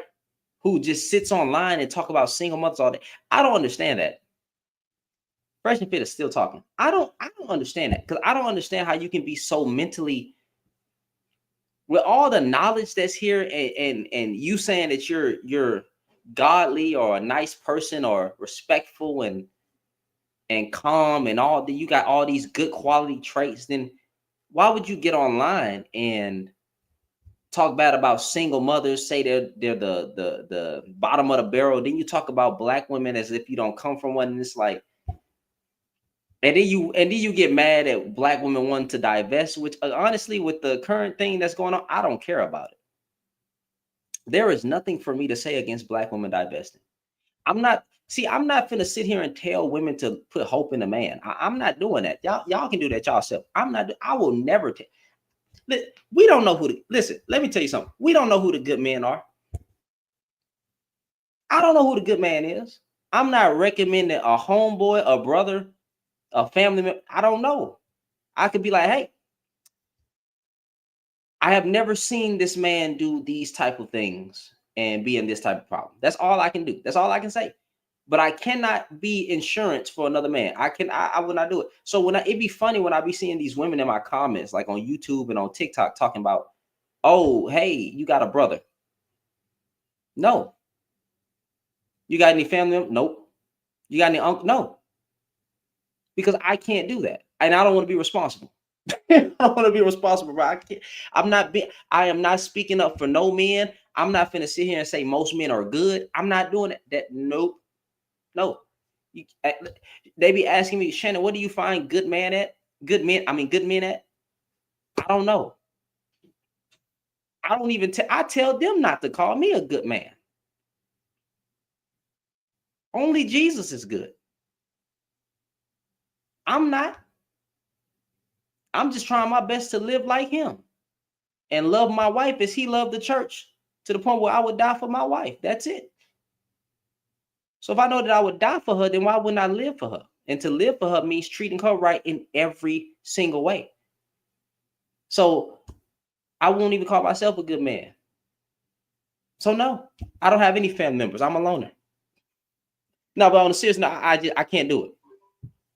I understand why they ask it, because I could seem like a good man on camera, but again, how disappointed would it be if I cheated on my wife? You know what I'm saying? Which will never happen. But how disappointed would it be? Oh man, we thought that that's why I take this stuff serious. But still, like, I'm just no. Just no. So I don't know what a good men are. Which honestly, again, well, going back to the point, I don't have a problem with black women dating out, because if you can't find love with the black man, then go find love with whoever loves you. God damn it. I don't know, you know what I'm saying?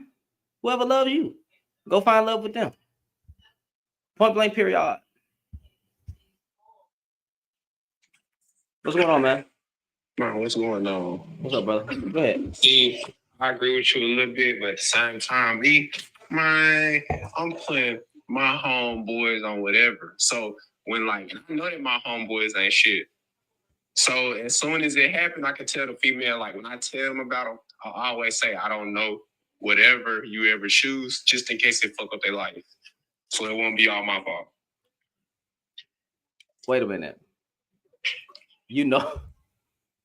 I'm sorry. You know your homeboys ain't shit? Yeah, no, they ain't shit. But you would still tell the woman?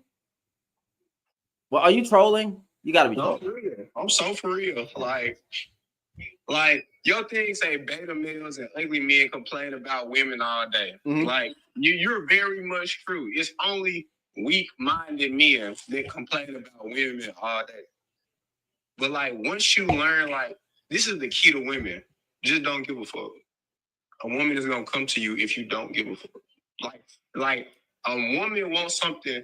She don't want that man that's chasing her. She want the man that don't give a fuck about her. She want another father figure that don't give a fuck about her. So if you don't give a fuck, she's gonna come to you. She's gonna chase you. Who taught you that? Man, it's not even been taught. It's been proven. You think the average woman wants a man that don't give a fuck about it? Yes. Okay. Let's look into all these movies that women romanticize, all these love movies, all that. All those movies, the man is cheating on them. So in certain situations, right, we could talk about it.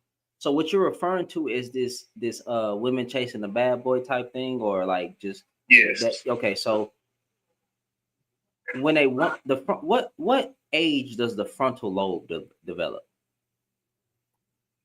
What age does the frontal lobe develop? That's a good question. But to be honest, I want to know that question. 25. So you can find certain women at a certain age range, right? That's going after a certain type of men. That's because they haven't reached the maturity level that's there. That is not the representation of most women, though. So movies and youth, right? That's once a woman grows out, that's not what she's looking for. And that's not even what most women do. But that is something that happens, but it's not what most women do. So when I'm speaking about the majority. The majority of women do not want to be treated like trash and looked at as worthless, cheated on, abused. No woman wants that. Then why do most women go through it? Why do most men put them through it? Most women can walk away from a situation. They can leave not all the time. I want you to look up how many times it takes an abuser to get away. I mean, an abused person to get away from the abuser. But I don't understand that. They're right there. Why does it take so much for you to get away from somebody who's treating you bad? Manipulation. Mm-hmm.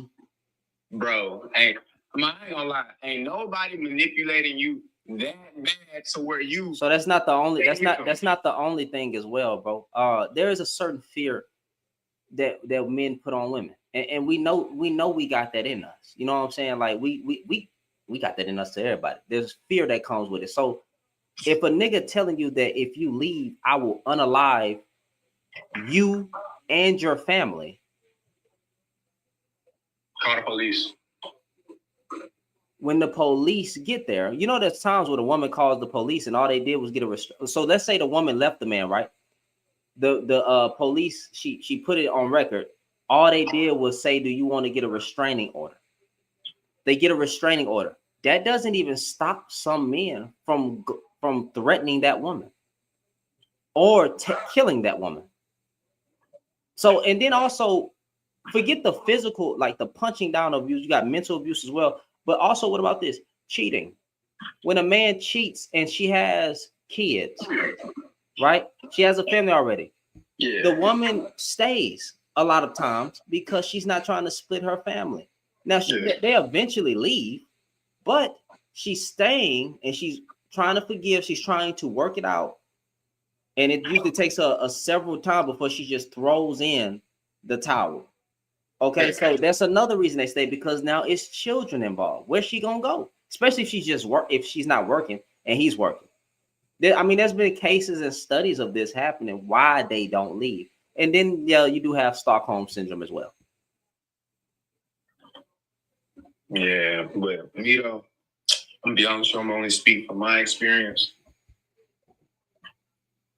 I just not giving a fuck has always did it for me. But why? So you wouldn't give a fuck about your wife? Not really. Then why marry her? Because I wouldn't even get married, to be honest. But if it does happen, I'm most likely not gonna get no fuck. Cause like if in my eyes, the more you give a fuck, the more you gonna let a situation hurt you. Who taught us we wasn't supposed to feel? Nobody taught me that. It's just something that I just gained along the way. From who though? Like how did you get to this mindset? Were you raised with both parents? Yeah, I was raised with both parents. Did your dad not love your mama? Nah, he loved it. It's just like I don't want that though. No, was he married to your mom? They weren't married. He passed away, but they was together though.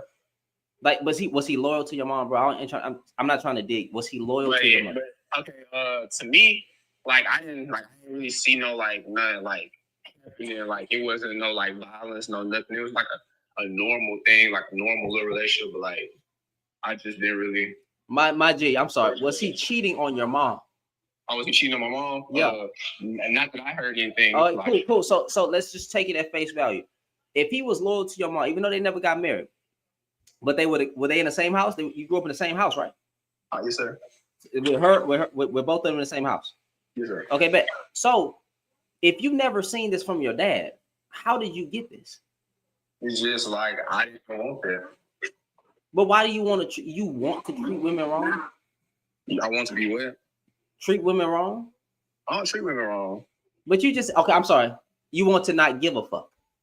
I already do. Like it's you don't just. How do I explain this? I'm not treating them bad. I just don't care. Like say if like I got a girlfriend and she come to me, babe, I'm finna go do this. I'm finna do this. Type shit. Or babe, I just cheated on you. Type shit. Next. Like, babe, this and that. Type shit. Like, it don't matter. Whatever scenario she throw at me, type shit. I mean, if she cheat on you, yeah, obviously. I mean, don't show no feelings. Just leave. Nobody said saying like, that. If I show no feelings when she cheat on me, why can't I show no feelings when anything else? Like because she hasn't gave you but if she's loving you correctly and she's being vulnerable with you, right? She hasn't done anything to hurt you in that regard. I don't see why you wouldn't care about her well-being or care about the relationship. And I'm not seeing all that. If she's not putting her hands on you, if she's not talking to you disrespect, it's like if you're not going to put any type of heart in it, don't be in it. You might as well just. I don't feel like I can love somebody like that though. Like I just don't feel like I could love somebody who loves me. Wait, like, you don't feel like you can love somebody who love you? Like I'm gonna say this right here. Okay. Like another relationship, like any relationship that I have been in, it's just like when somebody starts to love me, it just I don't have no feelings towards it. Like I don't love them back. It's just it is what it is. Damn, bro, love is the greatest gift on this earth. And you think that you can't love them back? Like, bro, you have a woman that would do anything for you. She being loyal to she helping you build your business. No, I'm saying like if you did, she helping you build your business. She there for you. She's your emotional rock, bro. She's a shoulder to cry on because men do cry. We need to cry. God damn it, that's a problem that we having right now. Not enough of us cry, so we need to let that out. And she's there for you. And you telling me you don't have the heart to love her back? Yeah. Nigga, do you believe in God? So somewhere. You need Jesus. And I'm not saying that in a funny moment. You have a heart of stone, and you need a heart of flesh, bro. Because if you have a heart of flesh, which Jesus can give you, you can feel again. Like you let a woman, bro. Receiving love from a woman is the greatest gift you can ever. I'm not talking about sex. I'm talking about genuine love from a woman is the greatest gift that you could ever have as a man. It's not finances. It's not anything else. It's love and one. Matter of fact, you were produced out of love. You want to be honest with you, like I didn't have that love from a woman. It's just like it ain't all that of what you say it is. So your like, mama didn't love you? Like my mom did love me, and I love my mom, but like we just saying like another woman. Love from not love from a mother, love from another woman. But your mom was the first woman to love you. So you had love, but wait, you said how many women have you had? If you don't mind me asking, like not how many, but like how many relationships? I say, let me count right there. Nigga, 3. How? It was about more than 3. It was about 7. And how old are you? I'm 18. Oh, nigga, you young, boy. No, I ain't gonna call you boy. That's disrespectful. You young, brother. I'm 28. 18? Yeah. Boy, you got a whole. I'm sorry, man. Cause you a man. You got a whole life ahead of you, bro. You get to you get to a certain age, man. That ain't gonna fly, bro. For real. You really get out here, huh? I feel like this all the time. Though. Like I always feel like this since I was young. Though. Like it's like like people make love seem like it's just the best thing in the world, but like I have never had like it's not that I hate love, but I just feel like I don't really need it. But well, I'll say this. I'll say this. Love is not just something you get from a woman. Love is an action. It's a verb. Love can be shown from people, different kinds of people that you meet a day-to-day basis. Giving love, showing love, appreciating love. But the problem that I'm trying to tell you is that if you close off your heart right now and say that you're going to move and operate in this, you're setting yourself up for failure, because when the right woman, I hate to say right woman, but when the right woman comes along, you're going to be like, since I never had it from these other women, what makes you so different? But she's the one, right? I've had failed relationships too. You know what I'm saying? Those, I wouldn't dare say that those women didn't love me though. They love me. We just didn't work. But my wife, who I've been with for 3 years, oh man, if I would have closed off my heart, I wouldn't be blessed. I've been married at 25 years. I know people say that's early. It's really not, but I'm married at 25, bro. My wife is 33. You know what I'm saying? I'm 28 now. You know, she's 33. I got her when she was 30. Yeah. So like, but the love, bro. Yeah. The love right there is the best thing that you can have. But you have to be willing to open your heart to it. If you close your heart to it, and I'm not saying at this young age that you just need to get everything. I'm not saying that, because you got a lot to live. I wouldn't encourage you to put your D in everything though, because you might say, you got any kids? No, I ain't got no children. But I wouldn't encourage you to live a life of fornication. I would actually tell you to abstain, but you're a human and humans gonna human. So first though, I got a whole girlfriend. We've been dating for about like 8-9 months. And like that's how, and I feel like this towards her. Like to be honest, I tolerate her, but I don't love her. Does she know that? Yeah. She know that you don't love her? Yeah, like she know how my heart is, but some reason she still chooses to love and be with me. But it is what it is. Are you gonna cheat on her? Have you cheated on her? To be honest, yeah, and she knows, but she still chooses to talk to me, choose me. And you're not trolling me? Right? I'm so for real. Like, okay. I wish this was a joke. All right, but one, if you're not going to be loyal to that woman, right? Mm-hmm. Let her go. The thing, she like, I'm not holding nobody. I'm not manipulating her. I'm not telling her I would do this. Like you told me that she. I looked her dead to the beginning of the relationship. Looked her dead in her eyes and told her, I'm not the type of person that's like, I told her how I am. And she like, I accept that. But no, yeah, for her own, but look at the wording in which you use, brother. You said relationship, and then you called her your girlfriend. You need to make it clear known that she's not your girlfriend. And if you want to be a friends with benefits, then that's what y'all gonna do. But you need to tell her that, because the word, I'm going by the wording in which you use. You said relationship and girlfriend. So you need to look her dead in her eye and again, dead in her eye again, and tell her, I don't want to be in a relationship with you. Right? This ain't what we doing. You're not mine. I'm not yours. We ain't going. Now, if she still wants to keep you around because y'all having, first of all, I'm not even gonna provoke that on my panel. Just stop having, just stop having intercourse with her altogether. Yeah. That's what I would tell you to do. Because I gotta hold myself accountable to Jesus when I die. But Yeah. I know you're gonna human, but just tell her straight in her face, this ain't a relationship. Because you haven't did that, right? She told me that this is a relationship. No, you tell her. No, I'm saying what you did. Forget what she talking about. What did you did? Have you told her this is not a relationship? I just kind of let her do her own thing. Exactly. Like I feel like I told her before, like, I don't want to be with you, and she was like, well, I want to be with you. So that made me feel a little something though. So that's why, like, I'm calling it a relationship, because like I feel like it's not like my heart just completely cut. I felt a little something, like, okay, like, so like I'm trying a little bit though. I'm trying, like, that's my best. My best is that little bit. I'm trying.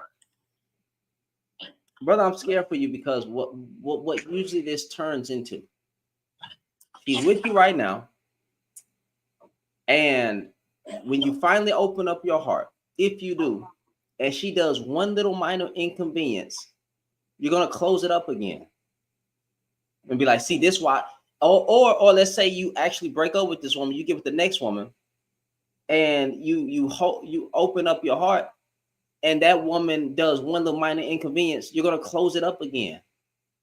And that's trauma. You know what I'm saying? That's sad. And it's pointless being in a relationship like that if you're not going to be somewhat vulnerable. If a woman, I'm telling you straight up as a man, if a woman cheats on you, leave. But to not open up your heart to say love her, do you show her any kind of love? Like, how do you show love? Or you don't? You want to be honest with you? Yes. Like, it's not that my heart is closed off. It's just that, like, there's nothing there for her. Like, it's nothing there for her. Really, like, nothing. Like, it's not like I'm just hiding myself from her. Like, I'm not telling her. Like, she knows everything about me. Like, I'm open up to her. It's just, it ain't enough love there. Like, it's not as much as everybody else's. Wait. So I'm gonna ask you this: do you love her? And I deal with it. Okay, so you don't love it, but you say it's something there, but it's not. Then no one should be put through that, right? And I can't even. And to be fair, because you've been truthful, I'm not even saying you put her through that, because you specifically said that she knew and she chose to stay. So a lot of this on her fault as well. But what's on your fault is that you say girlfriend and relationship. I think you should make it known that you're not. Point blank, period. Because, and if she decides to stay in that manner, that is her fault. There is nothing else. But what I'm saying is, when the right woman come along, bro, because it's going to happen. No matter how, listen, no matter how you trying to flip it, spin it, cut it up, it happens to every man. That woman that you want, that you actually feel something is going to happen, bro. You can't do it. The biggest thugs, the biggest names that used to run the street, that one come along, you're going to be a simp.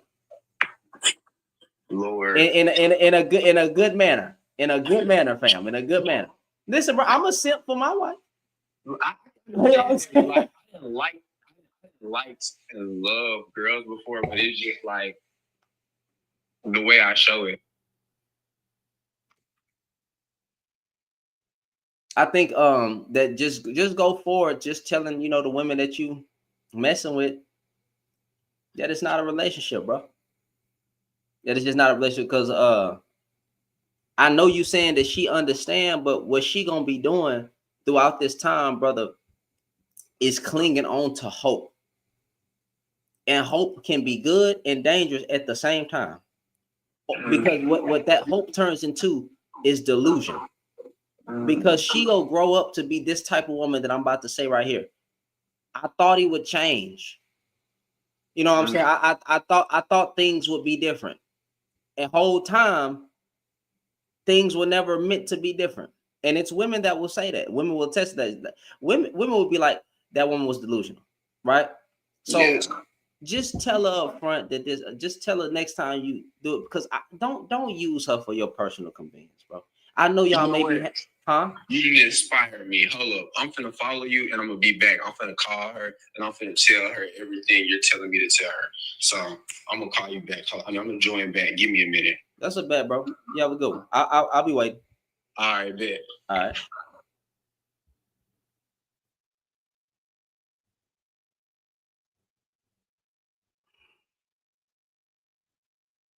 I hope you're not trolling, because that's a lot. My brain. Lord help me. That is crazy. That is crazy. I don't love her, but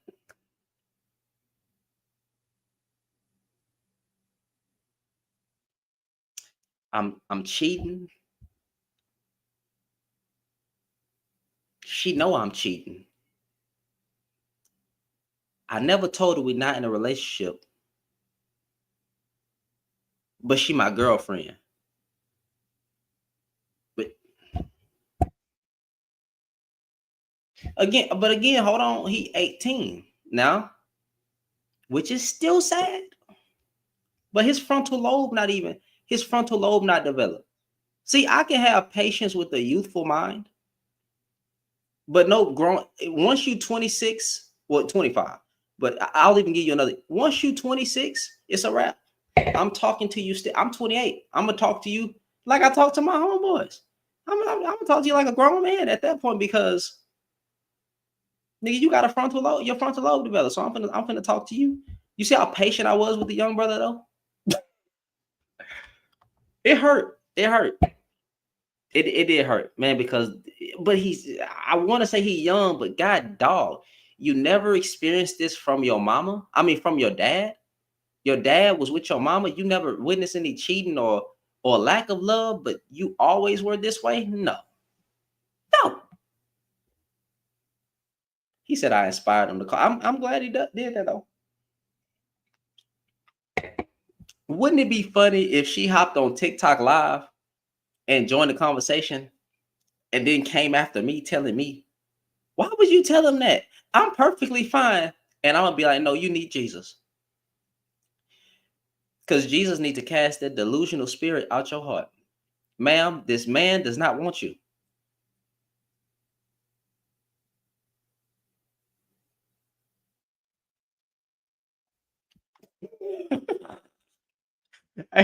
And I would have no problem being bold, saying it straight to her virtual face. Like, ma'am, hop on a backup page or something come up, and I will tell you straight to your face. You need to leave. Or how about this? My dog. You stay, at least you know now that there is no hope. And I'm not finna pray over it. I'm not finna pray for this to work out. Why would I pray for this to work out? First of all, they're not married. So if I was to pray for anything, I would pray that they get married young and work together. I'm not going to pray that this relationship where he's living in fornication and he cheating, I'm not going to pray for him for that to work out.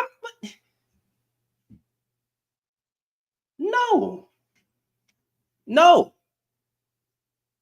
And I'm scared for the dude. I'm scared for her, because I don't want her to grow up and 15 years down the line, I mean, she waiting on some magical to happen, like he gonna change, and then we in the background, he never was gonna change. What's that goddamn music video where he's beating on the freaking window? No, it's a meme. Where they got the no, and the meme says, wishing I can go back in time to tell my younger self not to marry my wife or my headache or going back. Y'all know what I mean? When they know with the Interstellar movie, and they got the dude yelling in the background when he in a black hole. They're like, I wouldn't. What? No, because she gonna be Delulu. Again, not talking bad about him, not talking bad about her. I'm just saying Delulu, but she has an acceptable Delulu. You know why? Because she's freaking 18 years old. She's young. Now, no level of delusion is acceptable, but she's young. Now, if this was an older woman or an auntie might get cussed out at that point. Ma'am, you 49 years old. The nigga told you that he didn't want you. And you staying. I don't know what to tell you, auntie. You're dumb. You dumb. I don't have nothing to say to that point. Michael B. Jordan said, "Hey, auntie." I'm gonna say, "Dumb me." That's what I'm saying. Hey, it went from "Hey, auntie" to "dummy." You got time for that shit?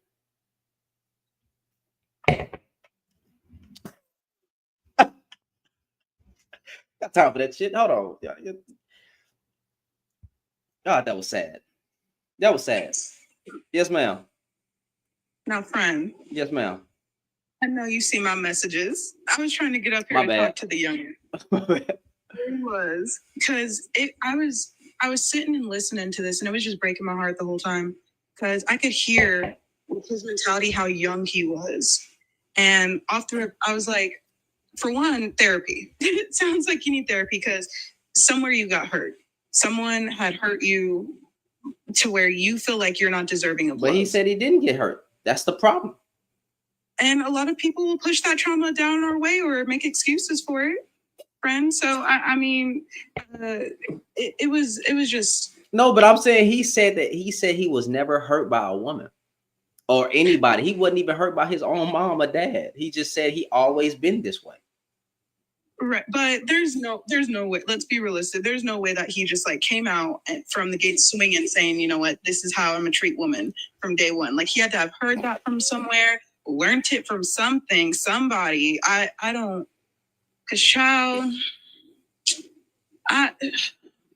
there's hope, but there's not. I feel like he needs to do some self-regulation of what kind of man he wants to be, because he is still just a baby. Like he still got team behind his name.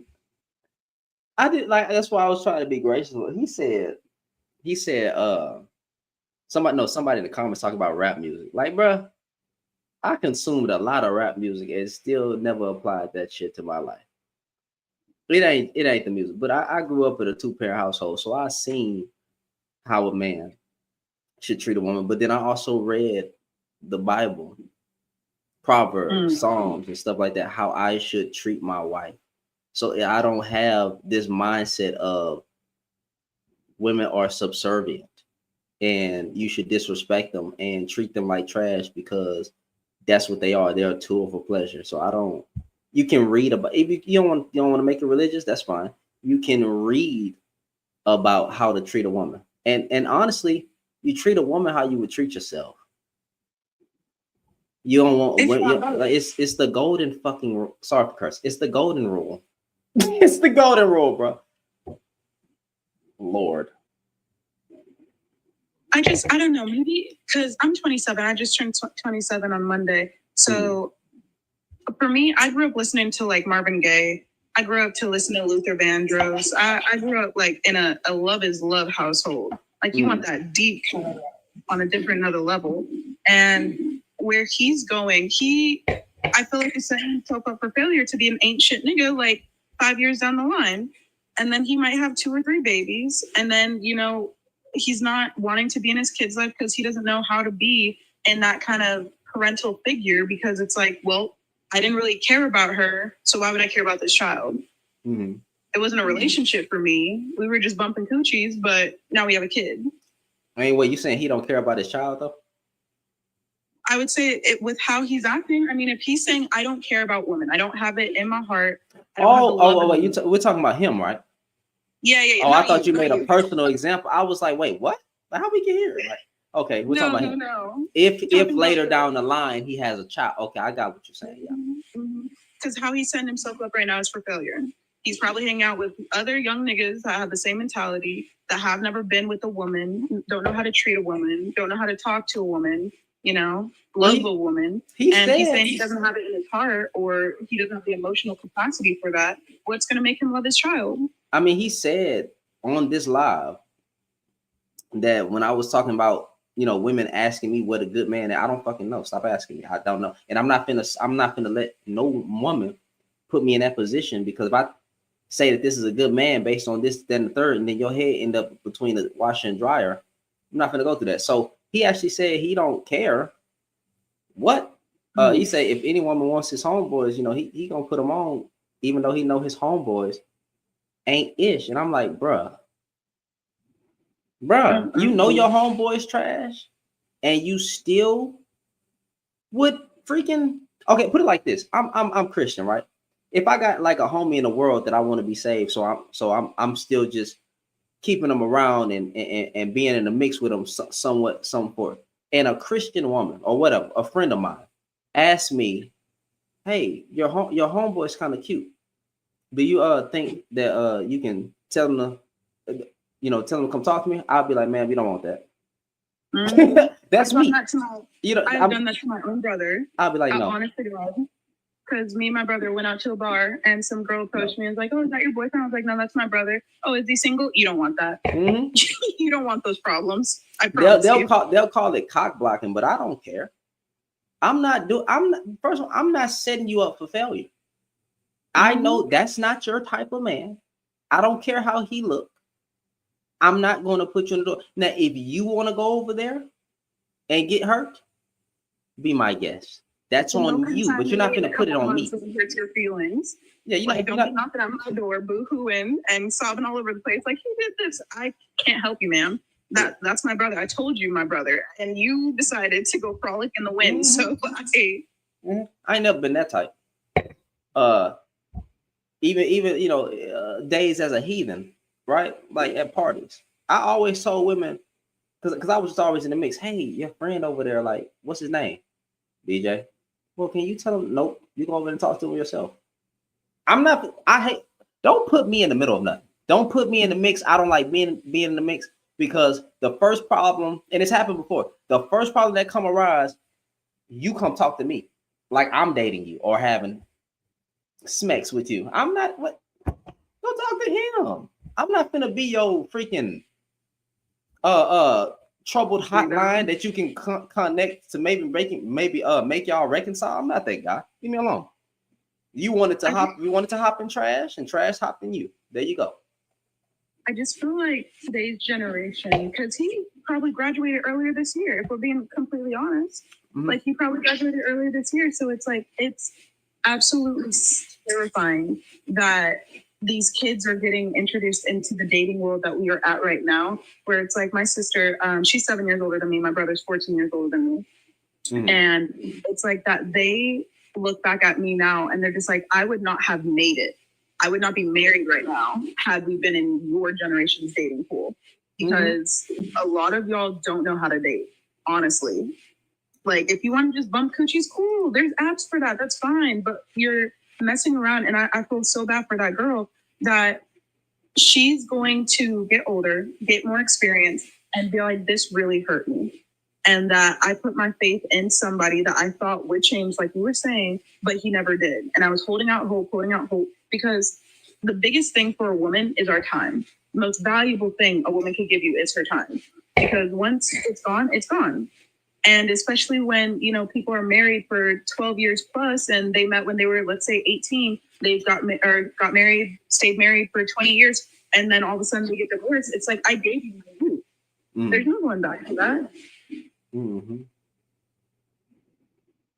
Yeah, I just I find it funny when the older generation be like, they can't not you, but like the older be like, oh, y'all so bad nowadays.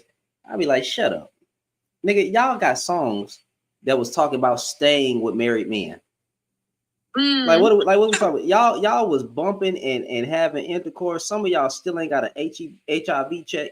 You don't get checked. It's like y'all will work. Shoot, y'all were just as bad as this generation. And this generation is just more public with it. I seen Freak Nick.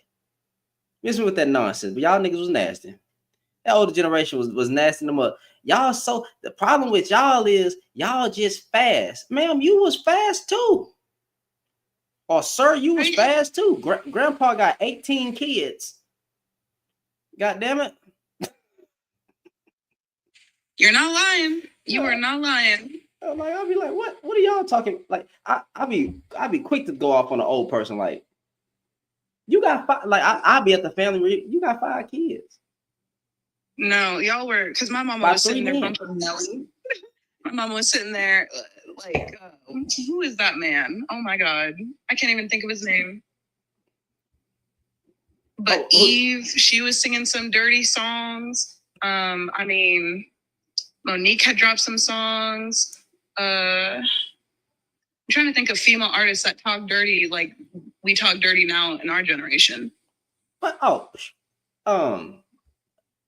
don't think there's nobody nastier than Trina. I just don't know. I don't even think Sexy Red competing with Trina. It may be more vulgar, but Trina can tap into that bag. Shoot, I don't know. Eve was really talking about something though. Foxy Brown. Ooh. Yeah, I'm telling you, Eve was onto something. She was something back then. Hey, Eve was a dog, man. Like straight up a dog with the bars, but she was dope. Like I like Eve. Eve dope. No, hold on, brother back right now. Brother back. Let me see. Okay, let me put yourself on mute. Yeah, sit down at the table. We need to have a conversation. What's going on, man? How you doing? You back? Man, I ain't gonna lie. I want to thank you, brother. You want to thank me? Yeah. So I call her. Like I call her. I'm thinking she by herself. So I call her. So I'm talking to her. I'm like, hey, I just got off this live talking to this one man, and he was telling me about the error of my ways. And before I even finished, she told me, she was like, you ain't gotta finish. She was like, I don't want you to change who you are, because I like that you're blunt and you tell me the truth. Like, you don't lie to me. And like, I'd rather have that. I'd rather have you than somebody who's gonna lie to me and tell me that I'm delusional and tell me that I'm this and I'm that. I'd rather have you because you're blunt and nonchalant and truth telling. Like, you're not a bad person. You just have bad ways. And I ain't gonna lie. I'm just thinking like, damn. Wait, so did you break up with her, or how did this play out? Oh, so I didn't break up with her. You did, or you said you did or didn't? I didn't. You did it? I didn't. Why?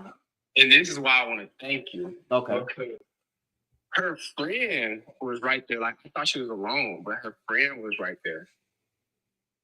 And she heard our little conversation, and she was feeling my campaign. She heard how my quote unquote girl was talking about me, and she was feeling my campaign. And long story short,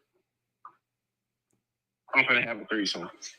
So I want to thank you for helping me. This nigga troll. You're trolling? Like, you're doing God's work. That nigga trolling. That is something. I'm so for real, and that's what makes it even crazy. This is that the nigga most trolling.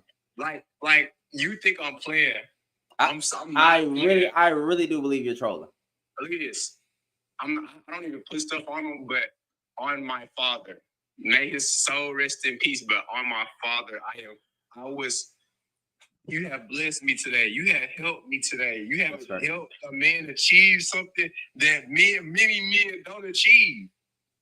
I'm going to let you know right now, if you're lying on your father who has passed, that our ancestors. That is crazy. I'm not lying. I'm so for real. Like, I really want to truly thank you.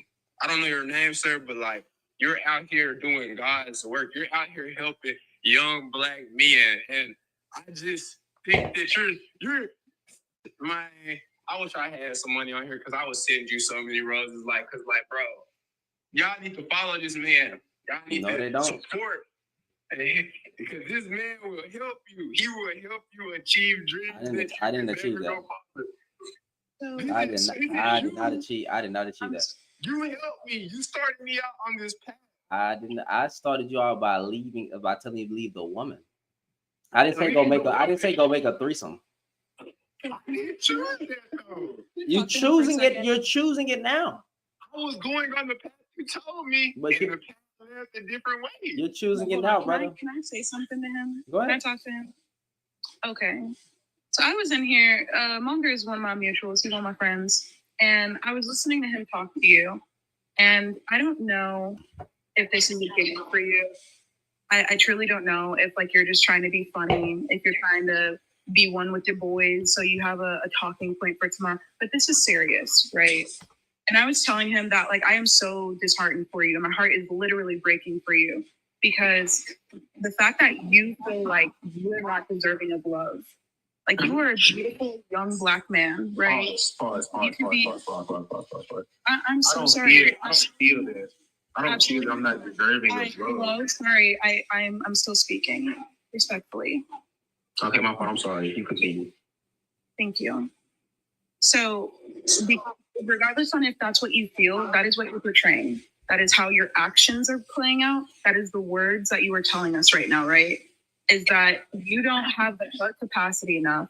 You don't have the love inside of you enough to sit there and love a woman. And so for you to sit here and be boosting and boasting and being like, I'm going to have a threesome, that's not some shit to brag about. I mean, you're young. Like, be balls to the walls if you want. That's whatever is going to happen. You're young. I get it. But, like, you have to sit down and ask yourself, what kind of man do you want to be in the future? Like, is that how you want to portray yourself in 5 years from now? When all of your friends might be having kids, buying houses, settling down. You know, you're looking at them, they're married. But you over here bragging that you had a threesome? Listen, brother, I ain't gonna lie. You might be trolling me. Because I don't believe you. But it was good talking to you. Can I respond to what she said though right quick? Go ahead. Well, I'm gonna be honest with you.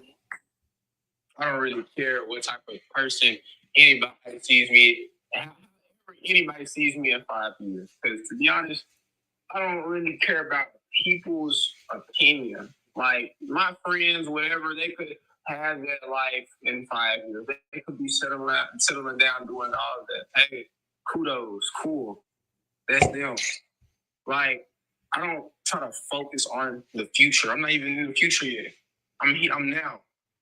I'm thinking about now, what's going on now. 5 years in the future can wait for 5 years in the future. And I'm not gonna lie, I don't think that I'm undeserving of love. It's not all that. And I'm not trying to sit here and boast and brag, but hey, I am excited though.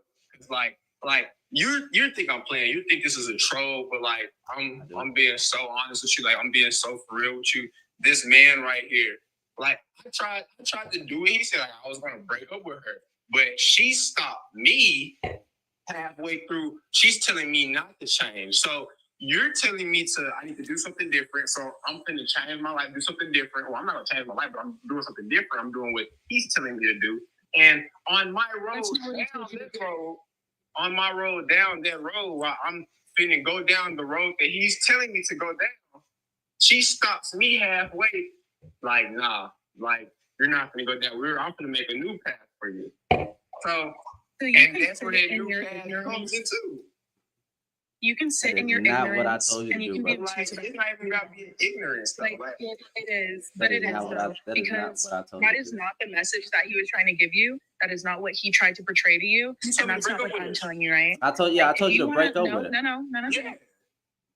Exactly. Hold on. So if you wanted to be a man on your word, right? If you wanted to stick to your guns, stick to your morals, because that's what it is at the end of the day. Do you have morals or not? Do you want to be a fuck nigga that people are going to talk about in the streets, or do you want to be someone that they respect? I'm going to be honest with you. I don't care if they respect me, fear me, if they think I'm this or that. It don't matter what they think, because those are people in the streets. Those, like, look where they're at. They should be worried about different things. Why are they worried about what I'm doing in my life and they're in the streets? They have their morals are messed up. Their focus is more messed up their minds. They're focusing on the random that they're probably not going to see. What again? I really don't care. Like I'm not being ignorant. It's just this is how I feel, and this is the truth. Like Let us it's like know it'll be how different. it works out for you when you get someone pregnant. So, like either of those girls tonight, if you accidentally get one of them pregnant, I want to know where your mental's at then. I want to know what You wanna know- you happens wanna if know you for real? accidentally have someone. You want to know for real? You want to know where my mental is? Like you want to know if I do? Like we're gonna say if I get one of those girls pregnant, if, which I know is not gonna happen, but if, since you want to go on an if. You ever heard the saying, if was a fifth, you'd be drunk? I learned it the other day. But like I said, if one of us to get pregnant, okay, like I don't have to date that woman, but I'll be in my child's life. Because that is my offspring is somebody that came from me. But I don't have to be with that woman though. All right. Well, So you're gonna I appreciate you coming up, brother. You have a good one. Thank you. Thank you for having me. And Okay. thank you for you, sir. No problem. Okay. Continue God's word. Child, Black listen. man. That was definitely trolling. Now, but no, I ain't held account. If this nigga about to have a threesome, so be it. That's nothing to do with me. But again, I don't believe him. But hey, it is what it is. Unfortunately, I have to go, guys. I have to go. I'll catch y'all later. You want to get? Oh, yeah. That was sad. That boy said God's work, and he said psych. I told you. He said psych in the comments, y'all. Anyway, this was fun. Y'all have a good one. I told you. Look, trolling. Good troll though. Very, very good troll. You know what I'm saying? Very, very good troll. That was amazing.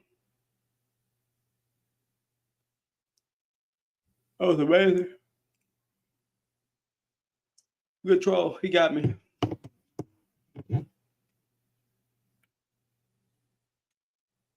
But putting stuff on your dead father's grave is crazy.